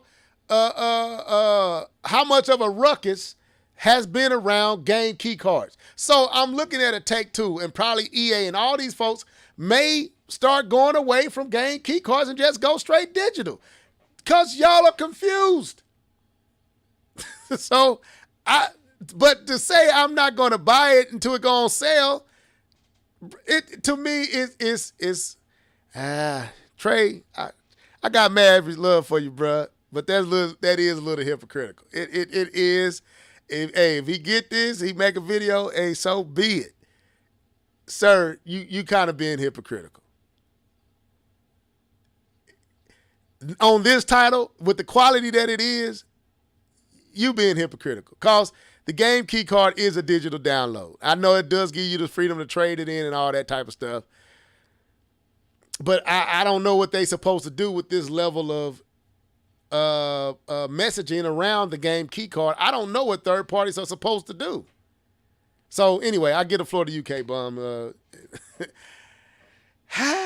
Yeah, that's what I have to say. Go ahead.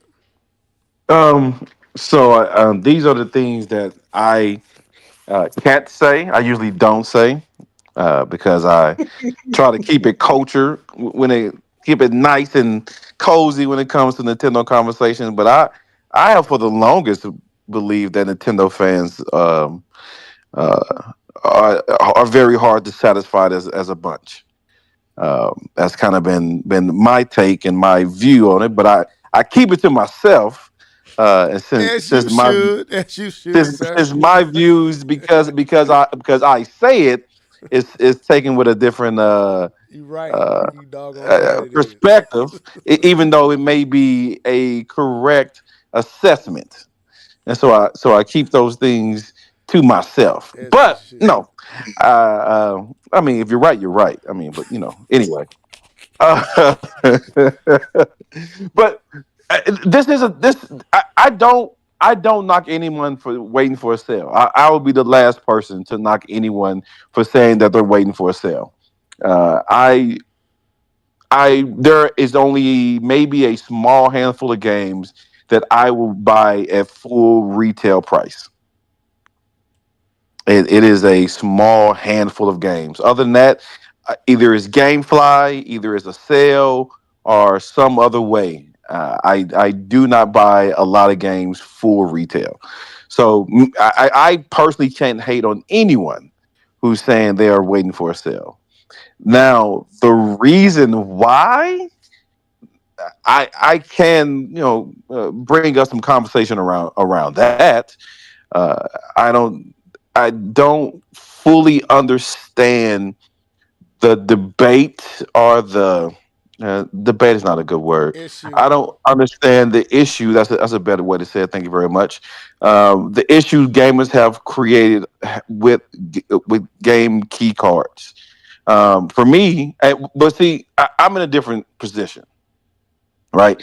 I rent games and send them back, so I have absolutely no problem with. I have no issue with not owning a game because when I'm done, that game is back in the mail, and GameFly can have it. So I'm the last person to argue anything about ownership. Um, I am at the point where if I can't get it, if it comes from GameFly, great. But if I buy a game and if I can't get it digitally, I might not get it. Because the thing I hate the most is going to my PlayStation, pressing that stupid button, taking the disc Oh out, Lord. putting a new one in, and going to sit down. I mean, it's not far. Level seated. It's not far from my seat. Not But at I that is all. just A step and a half. I don't know why he would act like he really walking the distance, but that is just the It's worst thing annoying. in gaming. It is the worst thing in gaming to put a new game in the game system. So no, if I can get it digitally, I have no issue with ownership. I'm not a collector. My catalog, I don't have a CD case of. I used to back in the day. My PS2 games, PS3, that was a CD case of all my games, and I used to look at all the games I bought. And but when digital became a thing, I'm like, nah, I'll show you on my PlayStation all the games that I have because I don't care. So, I mean, but I don't use that to hate on anyone else's stands on physical games. 'Cause I know people options are nice, but I don't know. I stay out of this whole especially when it's Nintendo, because usually I'm told I don't understand. So even though sometimes I'm right, I stay out of it. But I don't really get the stands as people have with the digital key cards. I don't think it was that bad of decision. I think that Nintendo came up with a way so that people could sell digital games. And I think that's pretty cool within itself, if you ask me, that you can actually make a profit off of your digital type game. I have some issues with the other way they implement it. They implement, the game sharing stuff. But as far as the game key card, I think it's pretty cool to be able to sell a digital game now, because you actually own that piece instead of renting a license like you have with some of the other systems. So that's my take on it. Yeah. Keith, go ahead. You got more to say? No, I'm good. I'm trying to hold my tongue over here, but No, man. no, I No, think you go. No, no, no, no, no, you. no, no, no, no. Okay. I'm talking about something different. Okay. But no, I think I like everything that y'all been saying, man. And like you said, the fact that it's him saying it, and I just want to reiterate, and based on what K-Bone was saying, I said it originally, but I'm gonna say it again. I'm not pocket watching.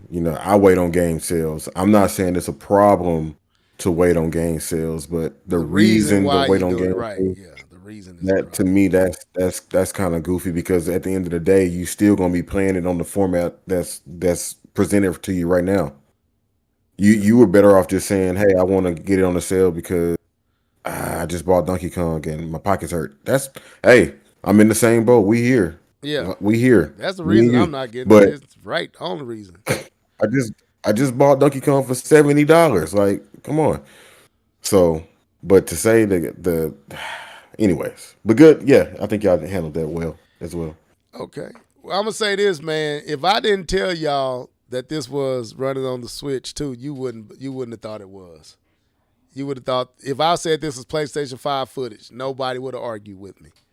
That's how good it looks.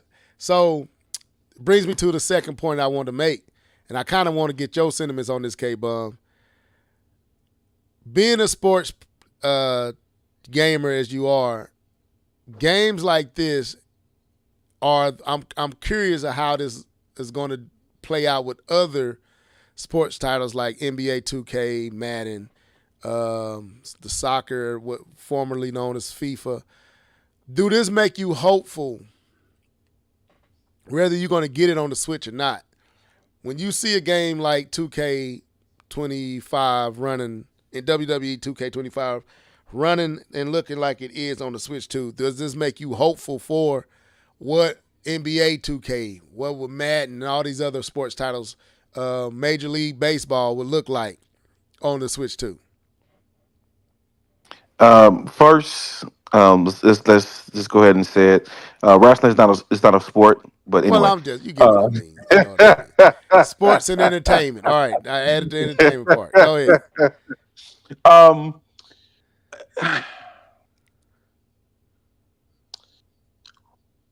I'm trying to answer the question truthfully because this isn't a Twitch type of game when Twitch reactions actually matter. When we're talking about football and we talk about basketball and baseball, milliseconds matter, right? So any skips in frame rate, and I'm not saying this game skips. That's not what I'm saying.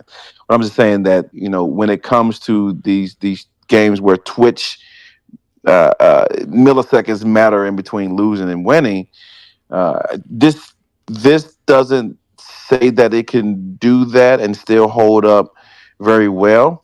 It does, but it does present that as far as the case when it comes to some of the visuals through the PS5 and the Switch 2, that it holds up very well, and so that is encouraging. Uh, but I think the proof is kind of in the pudding because we've seen. I don't know if you guys are aware, but even I believe NCAA skipped the PC, so it's not on the PC. It's on next gen systems, and I believe NBA 2K, the PC version. I think as of this year, I think they updated on last year. It was running the old version of the game, but now it's all updated with the next gen version of NBA 2K. So there is some hope. It doesn't give me. It's not a clear victory in my book, but it does show that the visuals hold up very well, and that the frame rate is holding up very well to that point. And so there is hope that they can get the next gen version of the game. I believe 2K did state that the next gen version of 2K would be on the Switch too. Um, if you're not aware, there's two versions of 2K. There's the next gen version, and then there's a version that's still on the PS4 and Xbox One.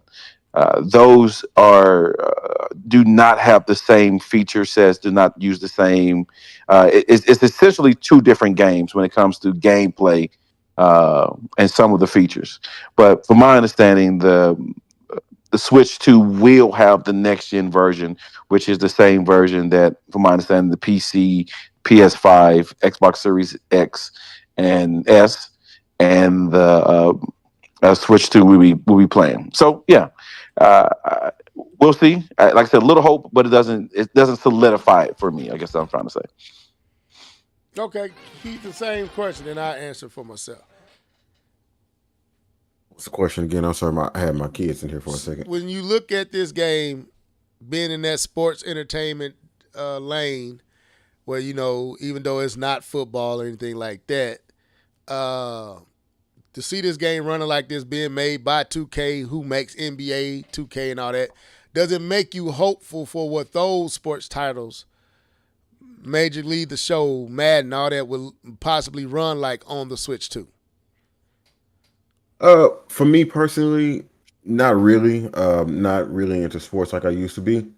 But as in general, I think this is a good indication for those types of titles. I don't know, like when you think about something like 2K, I don't know how much more that's going to be going on. Will it be able to play at a lock 60 frames a second? But for those people who want to play sports on the go, it is promising, and it is kind of showing that maybe this is the avenue that you can go down, especially if you travel a lot and you don't play with the PlayStation Portal. But I think this is a good solution to that. Especially, and I think these types of games are like, are they cross-platform or cross? I think so. Cross yeah. save, especially when you sign in with your 2K account. I think the only thing you can't do is have customized. Nintendo doesn't, in this game, doesn't have the customized clothing and wardrobes. Because they did get in trouble with having inappropriate stuff on there, where kids was kind of getting exposed to phalluses and all type of stuff. So Nintendo I think they made the decision not to allow sharing with that creative mode from other platforms, and then in this version, you only can use the actual clothing that's in the game, not your own custom made stuff. So Got it. I guess that's kind of silly, but whatever. People are crazy. No, because it's like, I don't know.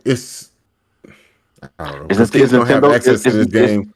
Well, it was a protecting people again. situation. It was a situation where there was a big to do about some stuff that was seen on the I think it was either PlayStation, Xbox version, where they was drawing all kind of crazy stuff. Where I don't know if it was a lawsuit or but it was something that happened where I guess Nintendo just didn't make it available on the Switch 2 at all. So I got you. I mean, that's your choice, but they took it. But yeah, my takeaway is that, excuse me, this is promising for those types of sports titles, especially MLB. I mean, that should be that this Switch 2 doesn't run MLB at 60 frames a second, really smooth. I guess I'm waiting to see Madden and the EA games to see how they're going to run. But no, this is good. This is a good sign. Yeah, I'm gonna say it is, especially when you look at the fact that you literally got 8 people in the stage all at the same time doing all different things. Where I would think with something like Madden and something like that, even though K-Ball was talking about the Twitch and all that, you see smooth 60 frames per second, no dips, no drops. I think this really does say, hey, this is possible. And other titles like NBA 2K, Madden will also follow suit. Now, Madden is made by EA. The question is, will EA do all they can possibly do? But this to me, this does suggest that this is a good look for those type of games, and it does make me anticipate those titles on the Switch too. Because if it's like this, and I said this in the chat and I say it here, and then we move on. If Madden has the same similar comparison where you only trading off a few lighting effects and stuff like that, but everything else, then I won't have no issues choosing the Switch 2 version over the PlayStation 5 version. For the reasons of travel, being able to be upstairs and down here and making that ease where I don't have to unplug this PlayStation 5 with friends come over. We can all be upstairs and still have a very acceptable version of the game. And so that's going to be a deciding factor to me. If they can pull this off with those games, yeah, I won't have those games on the PlayStation 5. PlayStation 5 probably come first party for the most part until we get to those games that, the Switch 2 really just can't handle well. So this is interesting for me having both systems. Like, this is clearly what I would buy this on the Switch 2 over the PlayStation 5 all day long, because I don't feel like I'm missing anything. I'm not losing anything. And so, yeah, it speaks volumes for me for what's possible and what may be down the road. But anyway, let's keep it moving. So, because we got to get out of here. Ubisoft, let's get on that and tackle that conversation. So Ubisoft made an interesting statement today. Keith shared this with us. I don't know when they made the statement, but they shouldn't have made the statement, but we shall see. Ubisoft says microtransactions makes the player experience more fun. In the comment section, let me know if y'all agree with that. Does microtransactions make the player experience more fun?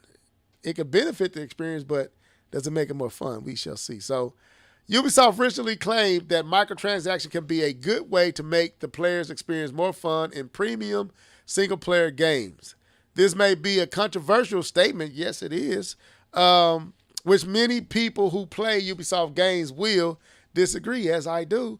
Microtransactions have become a reality of gaming in the 2020s. Despite their controversial nature, microtransactions continue to be a rampart, particularly in free-to-play games. Reports from earlier this year indicate that 58% of revenue made from PC games in 2024 was from microtransactions, with titles such as Call of Duty, Black Ops 6, Roblox. My girls play that, but they don't got no way to get nothing bought on it. Fortnite leading in spending. In Ubisoft's case, however, the publisher often adds microtransactions to its single-player games too. I guess that's an emphasis we need to also parse out. Now Ubisoft has revealed part of the reason why it's continued to add microtransactions to premium games in its most recent annual physical report, spotted by Game Radar. According to Ubisoft CEO Jens Gilmont, I think that's how you say that. Is that how you say that? Yeast or Yets? Yeast? Yeeves.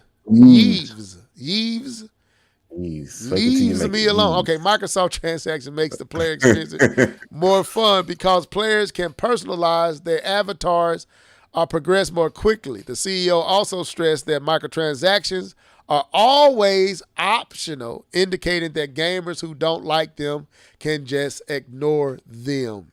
Let me see what else. Ubisoft defends microtransactions as a way for gamers to personalize their characters and progress more quickly. Guillemot, is that how you say his last name? Guillemot? I don't know. Anyway, perspective will continually be criticized by some of Ubisoft's fans. If the publisher was talking about free games, microtransaction will be somewhat more understandable, but many players don't want to know or don't want to keep paying for games they already bought. So they don't want to pay for a game and then have to also pay for the game. Previous examples of microtransactions, such as Assassin's Creed Valhalla selling XP boosts, were met with huge backlash from the community. Similar criticism can often be found on social media as gamers are largely not thrilled at microtransactions being added to single-player games. It's not hard to guess why Ubisoft continues to utilize microtransactions so often, as they are broke anyway, as they have proven to be incredibly profitable. Microtransactions are likely a big part of the reason why Assassin's Creed Valhalla earned $1 billion for Ubisoft, for example. So I don't think we need to read any more. Keith, comment section, K-Bum, who want to take this first? Do you have a problem with this? I would like Keith to take this one first. Okay. Okay. I want to read that last one. You said it's not hard to guess why Ubisoft continues to utilize transactions often, as they have proven to be incredibly profitable. Microtransactions are likely a part of the reason why Assassin's Creed Valhalla earned over $1 billion for Ubisoft, for example. That is a lot of money. And y'all make me sick for spending that much money on microtransactions. You know what? I can't even argue that. Like when it comes down to the number, I can't even argue that. But it is definitely, it definitely doesn't make the player experience more fun. It makes your pockets fatter. That's what you meant to say. So I can't argue with the numbers, but it's microtransactions. I actually avoid games with a lot of microtransactions. I'm not interested in trying to buy my character to make them better. I like playing my games. I like having the content, and when there is actual content, like a CD Projekt Red, they give you content and they charge you $25. I will spend my money because I know that they put a lot of effort into it. What Ubisoft is talking about is, to me, is like nickel and diming. You know, if 4 or 5 players buy a skin for $3, nobody is going to bat an eye. But at the end of it, their money, their revenue is like this. Valhalla is over $1 billion. So I don't know. I don't even know how to argue this, because when you keep looking at that price that they made, it's like. But I do want to point out that financial report is like 400 some pages, so I will not be combing through it to try to pinpoint any information. Yeah, it's. I looked at it while he was talking. It's like 400 some pages. It's a PDF. I'm good on that. But no, I don't think it does. But man, I can't argue the numbers though. Ugh. I don't know. K-Mom, please help me. I don't. It's hard to argue $1 billion, man. $1 billion. I hate it. But Okay. But yeah. So here's my take on it, because we have to understand what Ubisoft is saying. Ubisoft is strictly talking about single player games. Right. This isn't talking about the skins you're getting in Fortnite. This isn't talking about the stuff you're getting with Overwatch, and the battle pass you get with some of those games. This is strictly talking about single player games, and it makes the player experience more fun.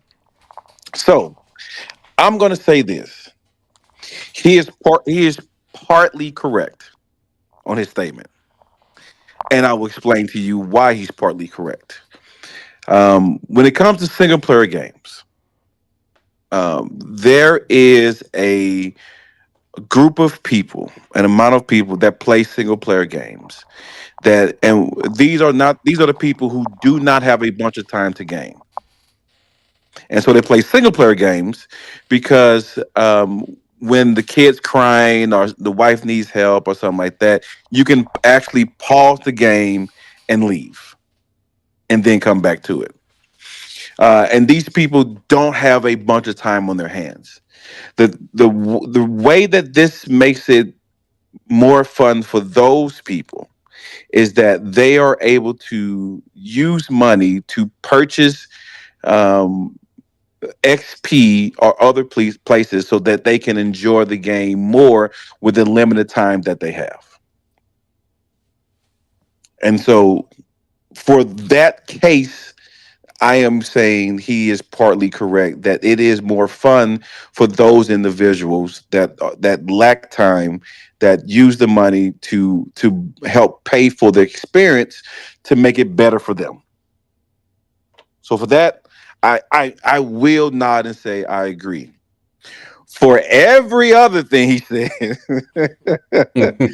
use of microtransaction, you are lying through your teeth, sir. There is no way a skin makes me feel better. Thank you, sir, for that skin.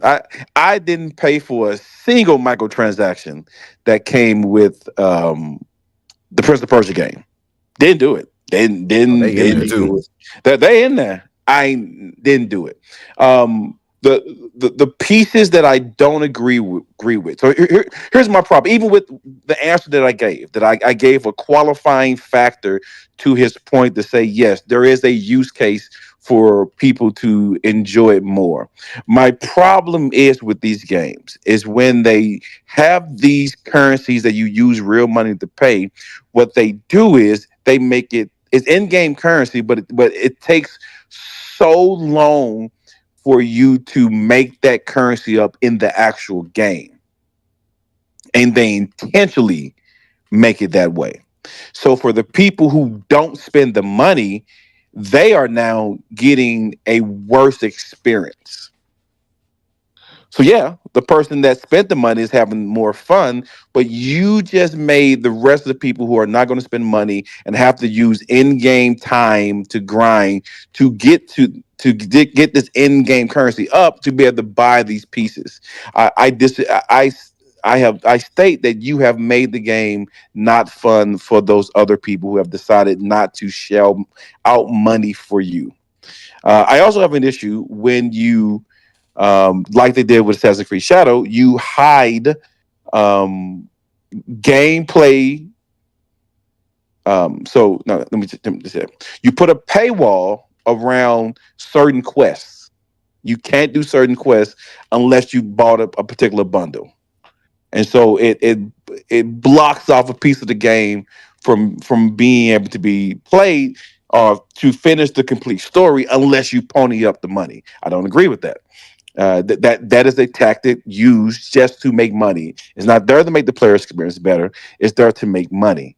When you have certain guns that are overpowered, or not just guns, certain abilities that are overpowered that make the game easier or make the game feel normal when you have those guns or abilities and you hide them behind a paywall. And so people who don't spend the money have a worse experience because you decided to put it behind the paywall. I again have an issue with that, right? Because you are making the normal player experience worse to make it better for those people who shell out money for you.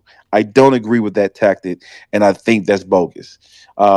Because he says the word, and in the interview he says that it's optional for those who don't want to do it. But if you made that optional route worse, or you made that optional route, people who take that route, they are now the ones not having fun. I have an issue with that, right? To me, a cosmetic, me choosing to buy a cosmetic, I don't have less fun because I don't have that cosmetic. You get it?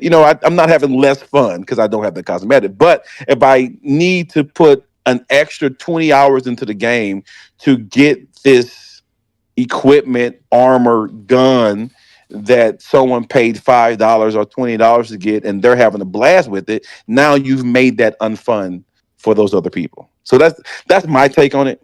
Um, Hmm. I So know that microtransaction. you'll put pressure on the person that experience is hampered and put at a disadvantage because the other person has this capable gun or this OP gun that allows them to kind of um, I guess best you. It put pressure on you to now have to It's a either single player, so you're not yeah. playing against people, Well, I right? mean, You're not I was going against off people, but yeah. but it's still more. I enjoy it more when I have this type of gun, right? But if I don't have this gun, then I'm using all the starter weapons, and it's a much harder experience. Got you. Okay, It's I thought you were boring, talking or it's about. not as Okay. no, not directly, because it's single player game. So Yeah. you're Yeah. not Right. directly do it. And also, they feed off of FOMO. These type of microtransactions, they feed off the fear of missing out, Right. right? And so if I don't buy this, if I don't get this, then I'm going to miss out on an experience, or I'm going to miss out on what's going on. And so they feed off of that. And so that's why, yeah, I said I can argue with that. Yes, there is a use case for making it fun, but there is a larger use case that these microtransactions is an absolute hindrance to a single player experience. Okay.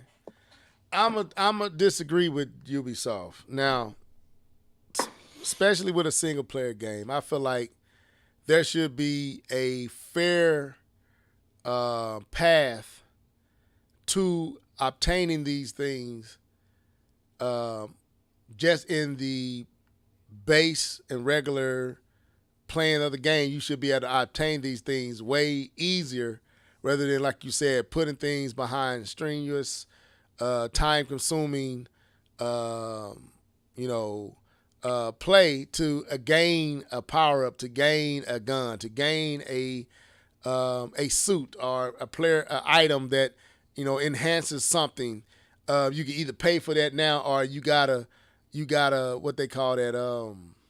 You gotta Grind. grind. That's the word I look for. You gotta grind away at the game endless hours to obtain that. Like, now, this ain't a single player. It got single. It can be single player, and it's multiplayer. But Street Fighters has been my problem with Street Fighters over the last two entries. Is everything is behind a paywall, and you really can't grind out to get this stuff. At least I don't have the time to grind out to get Ryu's other key. I mean, other what they call that, the gi, his gi and all that stuff. And you want this gi, you want that. They got the young Ryu. You got all this back in the day. You just play the game, and then beating it a couple of times, you get a new set of clothes. You get a new character. You get all that. Where now, I gotta pay for Akuma. I gotta pay for Sagat. I gotta pay for all these players, and it's like, but I don't want to pay another $30 to play as these characters I like. What happened to? And you don't have no real way to obtain them just from playing the game. So no, I agree with you. It doesn't make it fun. It make you feel like you're missing out, and you got to spend money that you don't really have. And like you said, FOMO, missing out, that fear of missing out, you end up going to purchase something, and you fall in line like they kind of condition you to do. So I'm gonna say no. It works in some cases, but I feel like they should also make it easy or easier way to obtain these things and acquire these things in just the regular pace of playing the game, like back in the day. You put this much time, almost like Breath of the Wild or Tears of the Kingdom. If I was willing to go through to get that whole outfit, and I went through all the things, I can get it in the game. I ain't have to pay for it. I can get it through the just regular playing of the game. I miss those days, and it seemed like you said, all this microtransaction, all this stuff is not helping the game. I feel like it's hampering the game, and it's putting everything behind a paywall, and you cutting me out because you want me to pay more for a game I just paid for. So, some things maybe, but not everything. And it's like they want to put just about everything behind a paywall. Like in Street Fighters right now, you only get to choose 2 colors, blue, black, and that's it. And you can't win a suit. You can win a picture. You can't win a suit. You can't win a character. When you beat the game several times, you get it in. Now Kuma is available. Like, now this person is available. Now Borak is available. I think that's how you say his name. That's all gone. It's like I got to pay for them no matter what. No matter how many times I play this game through the single player, just playing the storyline, I could never add any of these people to my game. I got to pay for them. That's bullcrap Yes. to me. Yep. You know, that's what to me killed Killer Instinct on the Xbox. For sure. Everything was behind a paywall. Every character, every outfit, every suit. And it's like, that's how you get $1 billion. Because people just wanted the game that they were accustomed having before to get the complete game. You honestly, and that's why the game key cards thing is so stupid, because you're already doing this. You don't have the complete game anyway.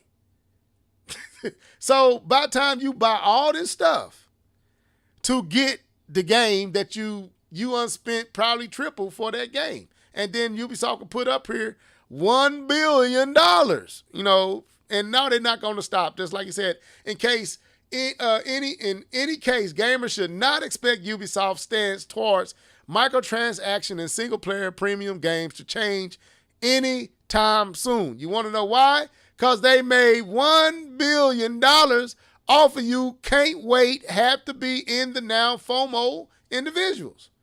You're screwing up the game, sir, ma'am. But the thing is, that is the culture of gaming now, though. I know. I'm just saying. People. No, no, no. I agree with your statement you're making, but people would probably be upset. There is a amount of people that would be upset if if they couldn't fast track their way, if they had to do it like maybe they call the old school way of attaining. I got to do all. I don't have all this time. I have this game to play, that game to play, that thing to do. I got this meeting with them, and so they may feel that they may, because of the way the culture is now, because this is a microwave culture, right? Everything is microwave. Nothing is slow cooked, right? These kids don't know how to cook stuff in ovens. Everything you put in the microwave, you cook it now. And so, you know, they people may rebel against not having the chance to do that, right? To be able to get what they need to do so they can quickly beat the game and beat it in one day and then move on to the next game, right? So that's just, you know, kind of devil advocates I'm playing in that perspective, because I do think that's what the culture is when it comes to these gaming. So basically, gaming give me something that breaks the game to let me speed through the game faster than I typically would be able to. Yes. I mean, Yes. didn't put it on easy. Oh No, no. that's not the same. No. No, they want exploits. If you ever like, you know, the Okay. division, right? So I'll take this for instance, and this is the multiplayer game. Then I we was can about move to ask on. you about something about Hell Divers, but go ahead about I, some. Go let me ahead. I'll quickly go through this. So not the division. Let me change it back. Destiny. Right. If you remember Destiny, that you had to do certain, like these certain matches or do certain things, all these Yeah, when you kill certain bosses, NPCs, bosses, they drop um, merch. merch in varying levels, Mm-hmm. right? And so what people found out is they call the what they call the kill cave, or the something cave, where they found a way that if you stand in a certain spot, all the enemies will spawn in this cave in the same location, and all you had to do was sit there, point your gun, and you can headshot the enemies, and they kind of just constantly come out of the cave after a certain time. And people just went and just used that exploit until they patched it out the game, because they want it now, right? They want to exploit it to get it, and they don't want to use the time and effort to grind to get it. They just want it now, and so they will use any and every exploit to get those things in a microwave type of way, Right. or instead of taking the time to, you know, the proper way that we would probably do, you know, But the old school type of gaming. they exploited the game in the game. Like I seen some of this in Breath and Tears of the Kingdom, where you can get the Master Sword, but they found a way to get the Master Sword to its full power, but it's that's in the game. You didn't have to pay for nothing. You just exploiting the natural mechanics in the game. You exploiting, you finding ways to kind of do something that the creator didn't intend for you to do. I don't have no Oh, problem with that.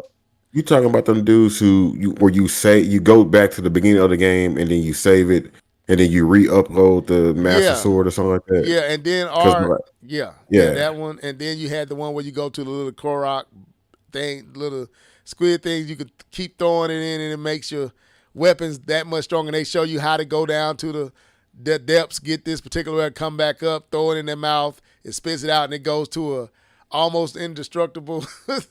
Like, that's in the game. They ain't paying for it. They just figured out how to exploit the game. I'm for all that. It's just the simple fact that you're putting so much of the game, whether single player or multiplayer, you're putting so much of the game behind a paywall. It's just ridiculous, man. But I was gonna ask you this, K-Bum and Keith too, Yeah. and we'll move on. And in playing Helldivers, you had where they always is giving you money, always giving you currency to go buy better weapons.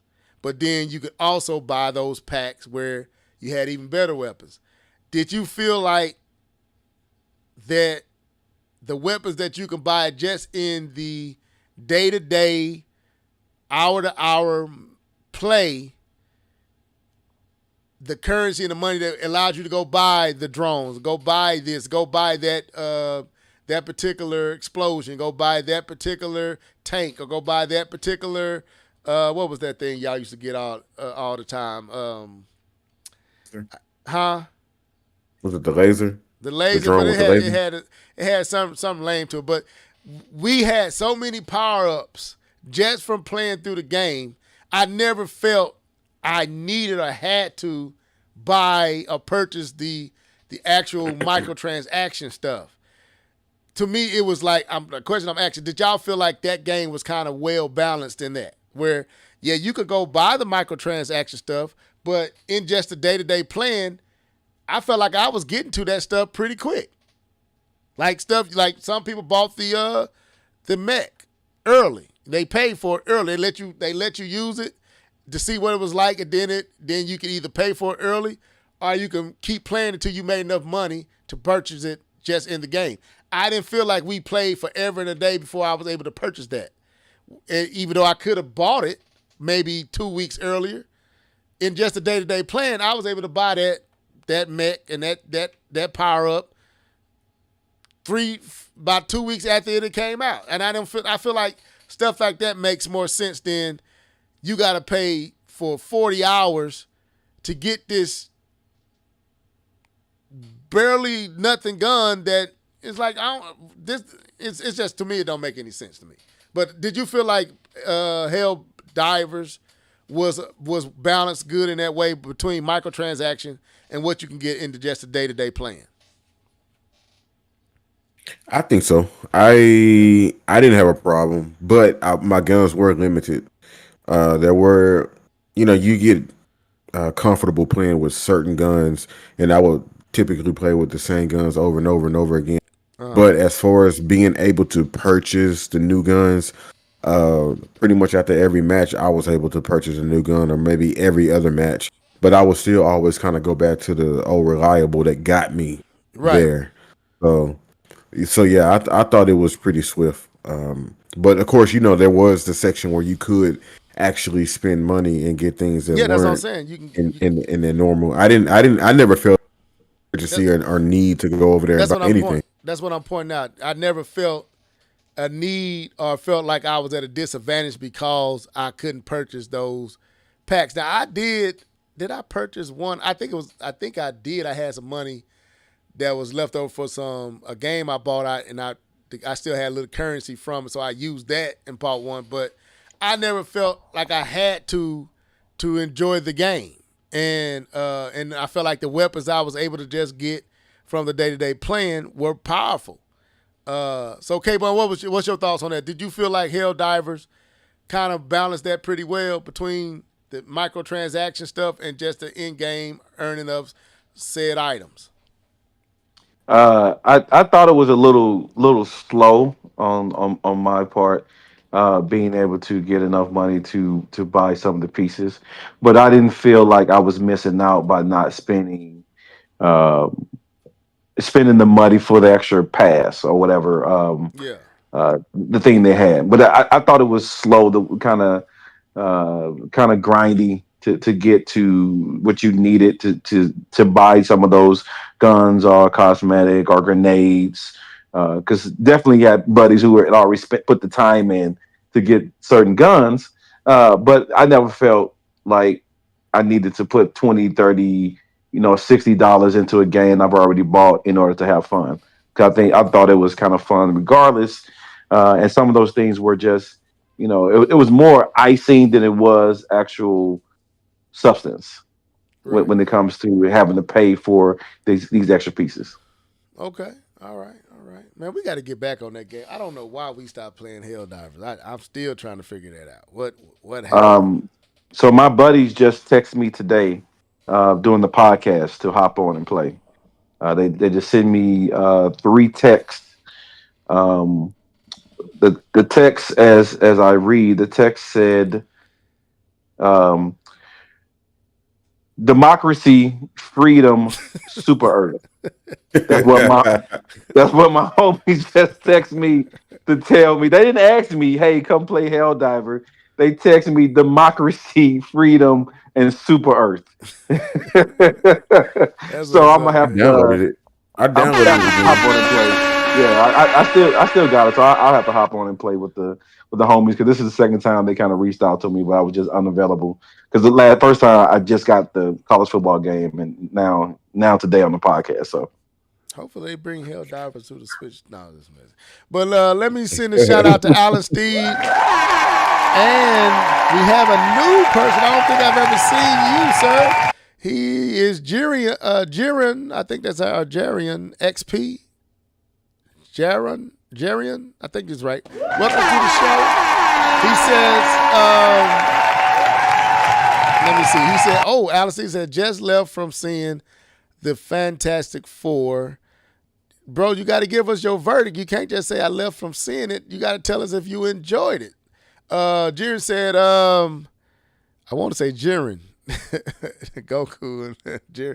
Anyway, I remember gaming journalists initially complaining about Smash Ultimate not having an option to pay to unlock the base characters instead of actually playing the game. Like what the fart. Anyway, yes, I do remember that. Yeah, like you said, we just said earlier, even though these are journalists, when it comes to Nintendo, you can't please them. We can't please us. I don't know what it is. We just unpleasable. But anyway, yeah, that is kind of crazy that they wanted transactions. But that's, you like K-Bomb said, that's the world we in, man. People want to microwave everything. Give it to me now. Like he said, in the moment. I don't want to be left out of the moment. I got to have it now. The movie was great. One of the best. Alan Steed, you saying is one of the best Marvel movies in a long time. Okay, I'm finna say he said ever. All right, I accept that. One of the best Marvel movies in a long time. Okay, answer me this before we get out of here. Mr. Steed, what was the last good Marvel movie you've seen so we can kind of gauge how far you going back? What was the last Marvel movie that you believe was good? Because you said in a long time. This movie was great. One of the best Marvel movies in a long time. What was the last Marvel movie that you thought was actually good? That'll be my next question, sir. Thunderbolts. Thunderbolts was good, man. I don't know gotta if people see hated it. I've missed Thunderbolts. I missed. Thunderbolt was a good movie. What was the other one I missed that I just watched on? No, I didn't go to the theater and saw that. I saw Captain America in the theater. Yeah, I think I'm gonna miss Superman, man. I think I'm gonna miss What? Superman. I think I'm gonna miss it at the theater, bro. I don't know when I'm gonna Is get a you chance to a see DC it. fan? No Way Home You're a Spider-Man. fan, right? No Way Home Spider-Man. That's the one with all of them showed up, right? Yes. No Way Home. Yeah, you Yes. going back a ways. That's COVID time, ain't it? Yeah, it's right after COVID time, I Yeah, think. that's a little right at. Okay, all right, Alistair, you got taste. Okay. I would have to disagree. I think Deadpool and Wolverine was an excellent movie. That was a lot of Is fun. that Marvel? Yeah, Yes, that's Yeah. Marvel. Yeah, that is Marvel. Yeah. Okay. It's I'm gonna absolutely say no. Marvel. I don't know, K-Bum. I'm gonna say this. The first time I watched Deadpool, Wolverine, it was great. When I went back to watch it again, I was like, did I really enjoy this? I enjoyed it. How many times have you watched it? I only need to watch it once to say I Okay. enjoyed it. Yeah, don't watch it Yeah, again. that's a lot of movies I haven't watched. I haven't watched No Yeah. Way Home, and I enjoyed it more than once. Don't watch it again. Like, cause me, when I can watch it multiple times over and over and feel the same way, like I never get tired of watching the original Avengers. I never get tired of watching the original Iron Man. I never get tired of watching Avengers 3, And Infinity War. Infinity Wars, or Endgame. I never get Agree tired of on all watching those. Winter Soldier, Civil War. But you have to also, you know, it's real comedy heavy, right? Yeah. So if you can only laugh at the same joke so many times, it only hits But I'm not. so many times. I'm not talking about like I'm talking about every time I watch the Avengers, I'm there. Now the jokes ain't landing like they always did. They out, I know it, but everything that it was when we get to the fight in New York and he say, "Where's Hulk?" and he show up. He said, and he say, "Pruny got." I'm the same way every time. It never. When I watched Wolverine, Deadpool, I was done. I was done. The second time, I was like, man, I don't know why. I don't know if I'm enjoying this. And then when Wesley Snipes showed up, looked like his legs couldn't fill out his pants. I was like, doggone it, Wesley, you couldn't do some leg crunches or something. And then, Come on, man. yeah, I felt. I know, right? And then all the jokes, like, don't get me wrong, Deadpool jokes, but it was like, was that funny? Was the dog funny? Was the I was like, I don't know if I really like this movie. It was hilarious. Anyway, let me stop. Let me see. Winter Soldier is a classic. Yeah, I can watch Winter Soldier anytime. I'll say so. When they all get on the elevator and he say so. What did he say? Who wants to go first? And anybody want to get off before we get started? Anybody want to get off? Yeah. Anybody want to get off? I love every moment of it. So anyway, that was one of the best scenes with Nick Fury in the street when they were trying to kill him. That whole scene is crazy. Easily one of the best movies ever created. Easily. Yeah. So, but anyway, Not even close. When you first see, I'm going down memory lane. When you first see the Red Hood in the Soul Stone, when you first see him Red Skull. Yeah, Red Skull. When Black Hawk. I mean, I'm tired. No, it was Thanos and Gamora meets him. And not that one. Before that one, when no, that's right. He killed Gamora in the first time when they first Gamora and Thanos was the first one to meet him. Yep. And then Black Widow and Hawkeye meets him. Yes. Okay. That was dope. That was dope. Like it's like. Yeah. Anyway, y'all, we done had a Marvel. So look at the comment section. Lighten up, man. Winter Soldier is a classic. Was only good cause Gambit, Blade, and Johnny Storm. That tricked me with Johnny Storm. I'm not going to lie. That was a good joke. Watch Deadpool and Wolverine once, never watch it again. Yeah, there's no need to. Winter Soldier, best Marvel movie. It's definitely if you I won't say it's the best. Okay. Pound for pound, it is. Pound for pound, I might have to give it to Winter Soldier. It is the best solo. Yes. Other than Iron Man 1, Iron Man 1 gives it blow for blow. That's sentimental. Blow for blow, but it is definitely one of the best solo. Non-Avenger movie. Because they made Winter Soldier, yes. Man, when Black Widow was breathing harder, was literally freaking out, I was like, dang, she's scared of the Winter Soldier? She was scared. They made him so dope, man. Yeah. His introduction was hard. Yeah, probably one of the best villain introductions in the game. I can't stand Bucky. Yeah, I can't now. But I like Bucky. He cool, but he don't like, man, when he first showed up. No more. And they made me mad in Civil War with the end when they didn't use the other Winter Soldiers. I was like, what was the point of building all that up to just blow them up? That was like, that's where they lost me at. I was like, you know what? I'm done. I like this movie, but I don't. Anyway, that was the show for tonight. We about to sign out. Remember, Get out. next week, no cast. I might do a video if I do see a direct and it's really good. I might do a video from my phone just to give my thoughts.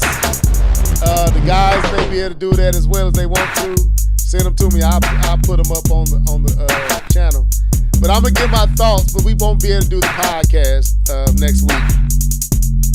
Keep me in your prayers for safe travels and all that with the family and everything. But we're gonna sign out, starting with Mr. Norris. Go ahead, bro. Yes, sir. It's a good podcast tonight. As usual, got a chance to talk about Donkey Kong. Man, I can't wait to get further into the game so we can talk about it more and openly. But yeah, man, good podcast tonight, man. I just hope that everybody has a great weekend. Like Brother said, pray for safe travels and all the good stuff. See you in what? 2 weeks? You will hear me all week long. Not, I'm talking about the folks. Oh, the folks. Okay. All right. K-Ball, floor is yours. Yeah, man, enjoyed myself today. Had fun. Comment section was lit. Appreciate you guys coming through as always. Appreciate each person that showed up. That was pretty cool today. Good conversations with the homies. Enjoyed it. And good conversation about some good old fried chicken at the end of the podcast. But hopefully next time we meet each other, I would have at least seen Fantastic Four. Maybe we can have a little small conversation about that. Hopefully Superman as well, but we'll see. And we can touch base on that. So that'll be great.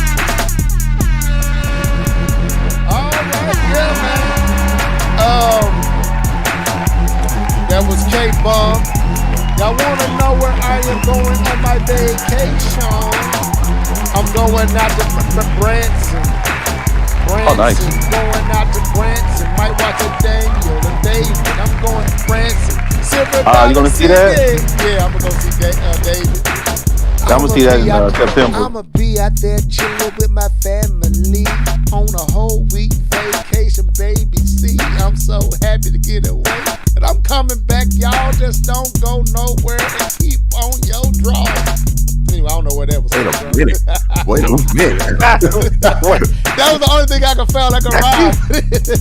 Anyway, yeah, I was freestyling off the top. I was like, I ain't got no bar. I got some bars. Anyway. But yeah, man, we're going out to Branson. We're going to watch David. We might go to Silver Dollar City. We're going to be at Westgate at the resort. So, man, I'm looking forward to it. Hopefully Nintendo do their direct next week. I'm ready for it. I ain't going to say we need it. But I am ready for it. But anyway, thank y'all for tuning in on tonight. I got to get up here and get my mom situated. Thank y'all for tuning in tonight. Y'all kept the comment section lit. This was a good podcast. Y'all see all those titles. It's about to be Switch-taculous on the Switch 2. It's going to be Switch-taculous. What's his name? Dr. Trey, stop it. Go buy that game and stop clowning, sir. Get the game. You've been complaining about these third-party titles. You got a good one. Now you want to talk about it. Ain't a key card. Now you don't want to get it. Slap yourself, sir. I'll keep making those videos. Anyway, this was the Live and Level Gamers podcast. Till next time, no one was hurt, beat, or slapped in this one, but everything was just, digital slaps. Digital. Anyway, this is Live and Level Gamers podcast. Until next time, y'all be blessed. Deuces. Peace.